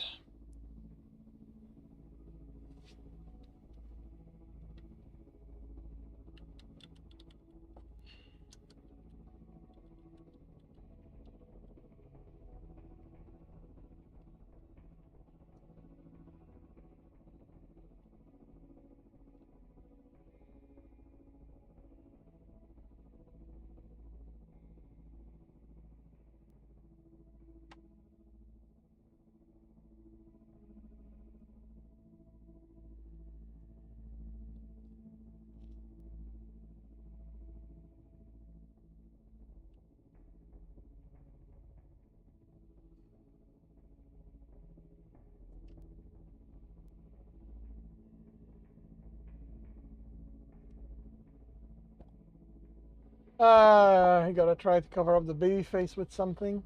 Well, one of the reason why, when I was younger, I was reluctant to shave it is it took so long for my beard to grow in. I was in my mid 20s by the time I had an actual beard.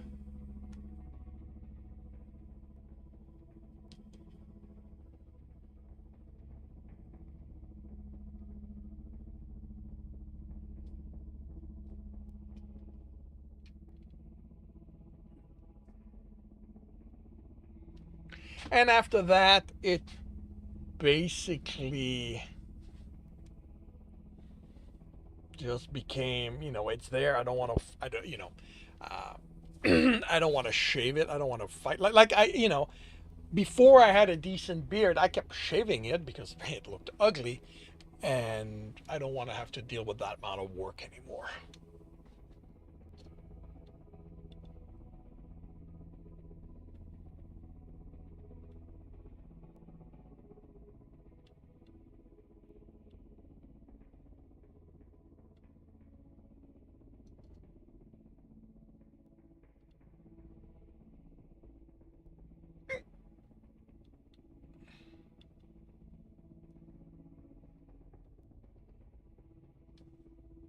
First job only allowed mustache. Once you left, you promised to keep. I promised to keep your beard. Kept your promise so far. Um, I don't remember. Well, most of my jobs initially were night jobs. Uh, Worked in a motel. Worked in a hotel. I honestly do not remember if there were rules, but that was back when my beard was horrible, so I was already shaving it. Um,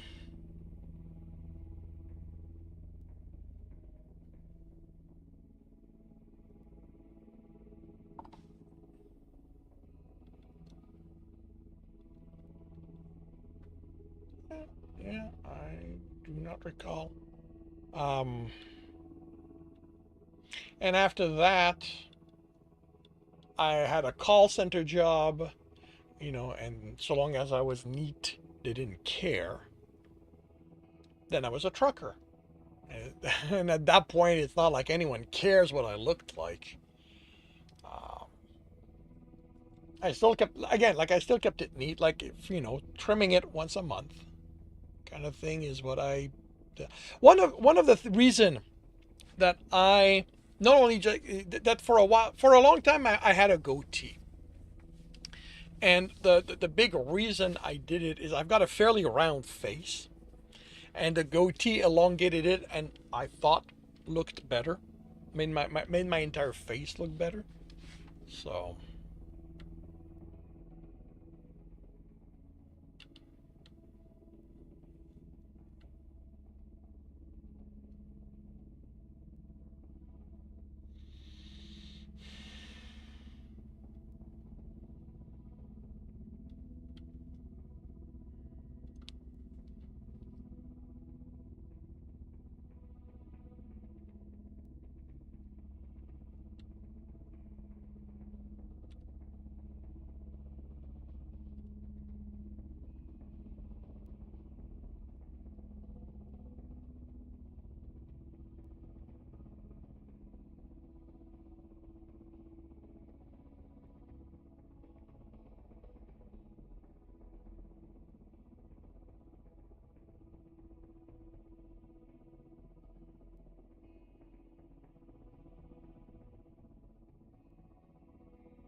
did the goatee for a bit. You realize how much of a clone of your father. Keep growing it out so you can braid it like. Yeah, no, I don't like it long. Like basically, um, two things sort of govern when I'll trim my beard. One is my mustache. When I start eating my mustache while I'm eating food, it's a good sign that I need to trim something, and I'll trim everything. And the other thing is like I'll do this with my I'll put the beard between my finger, and when this gets gets a decent length, then I'll just cut the excess out.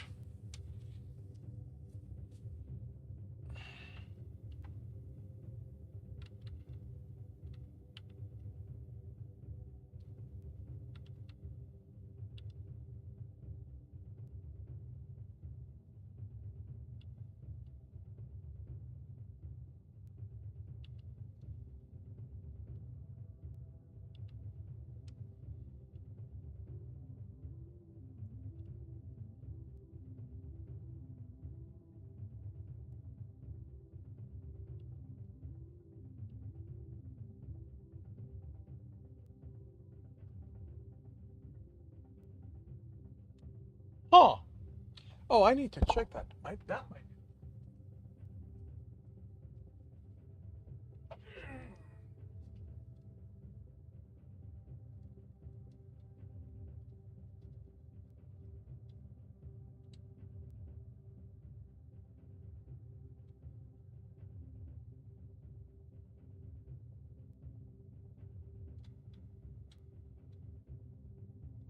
Nope. I'm on the same version.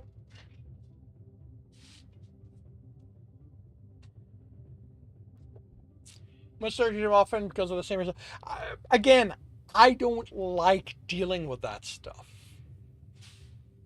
So I term it a tad short, and until it bugs me, I leave it alone.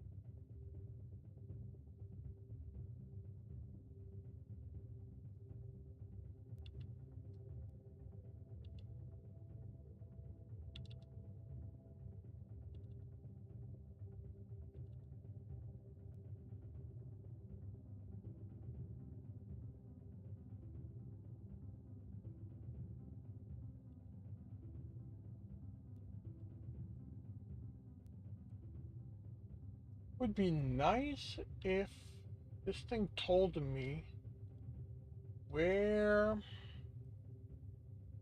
it saved its data.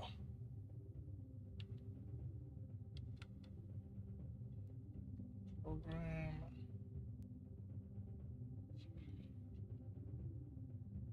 Resource app. Huh.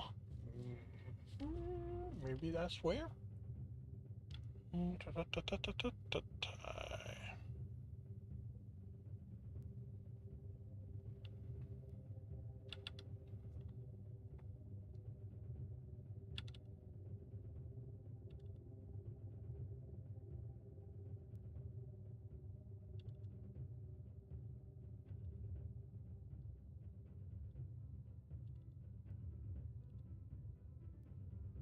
Okay. Source app.asr. Source. That's not a folder. App.asr. That's not a folder.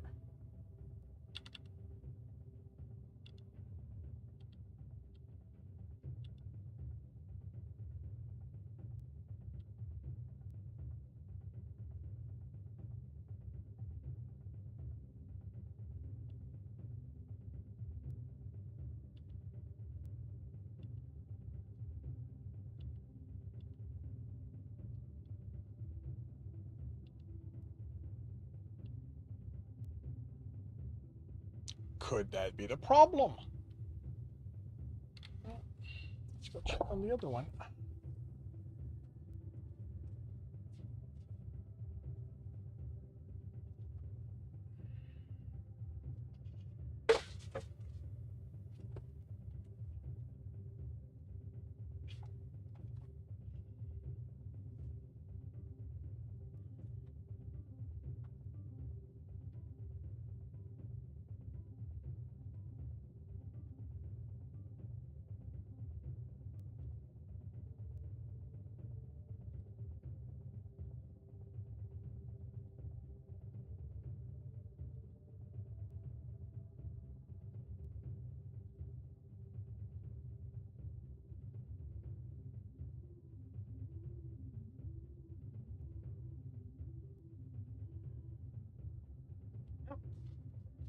It is identical, which means that I don't know what to do with this thing.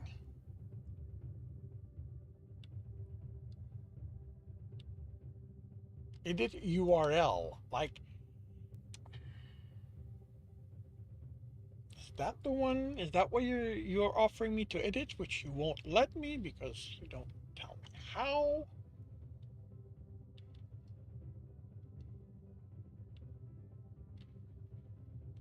Yeah.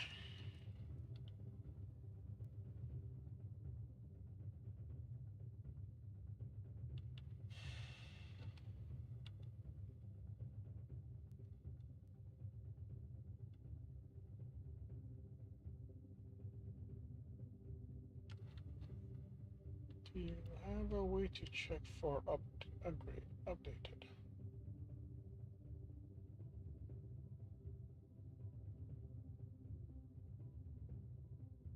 No.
Get that to work again.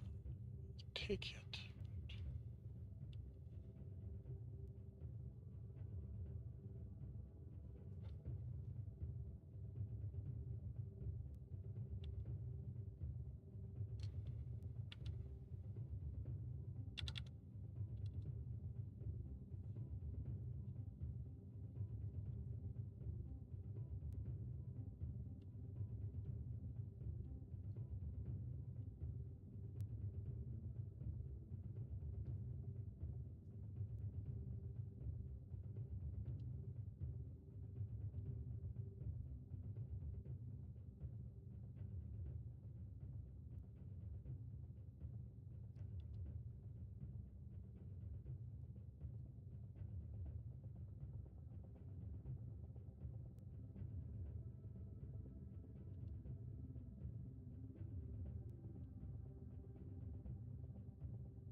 Okay, well, I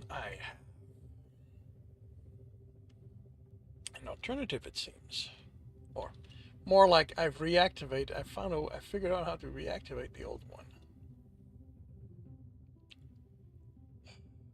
So hopefully that's gonna.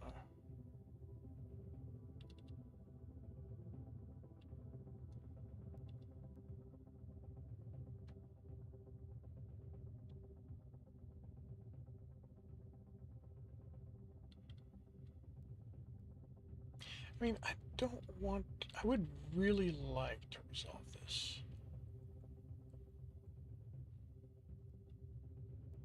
Because I do prefer the standalone version, but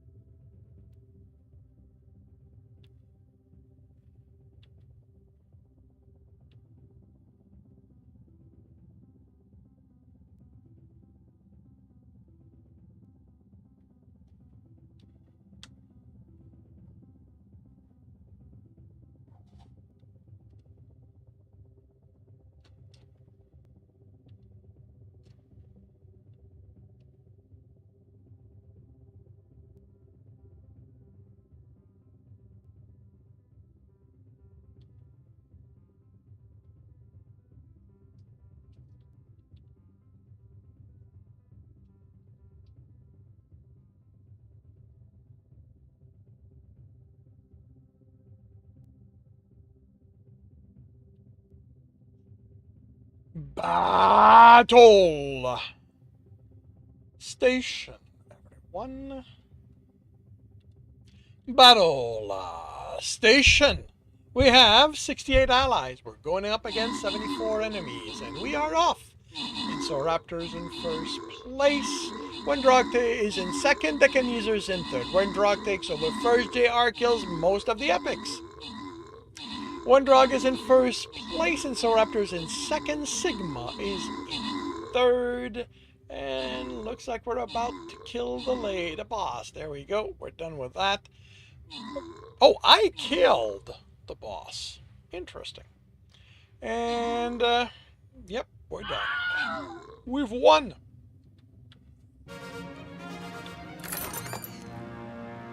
Wendrog is in first place, 15 killed, 5 assists.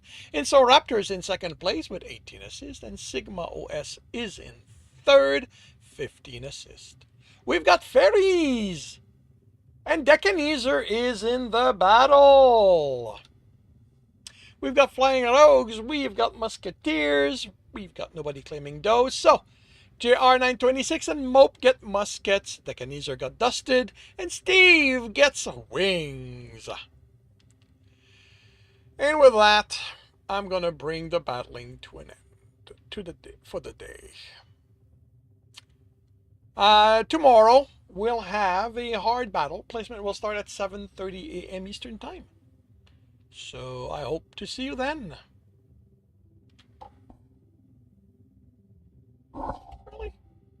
I thought I'd fix that.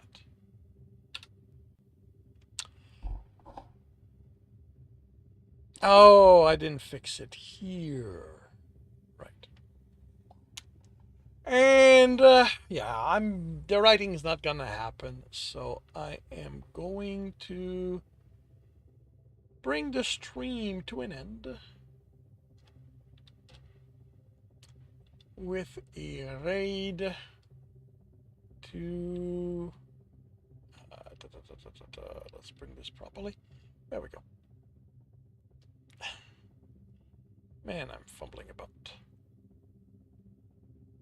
To Cypher.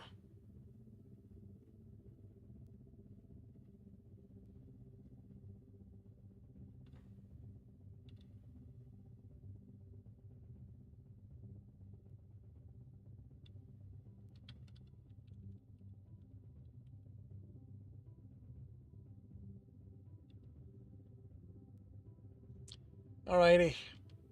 Thank you very much, everyone, for dropping by and keeping me company. I will be back tomorrow morning, 8 a.m. Eastern Time. I will be working on Stepping Wild, and in the afternoon, The Captain's Heart. I hope to see you then. If I do not, I hope you have a good week, a good weekend when it arrives, and I will see you when I see you.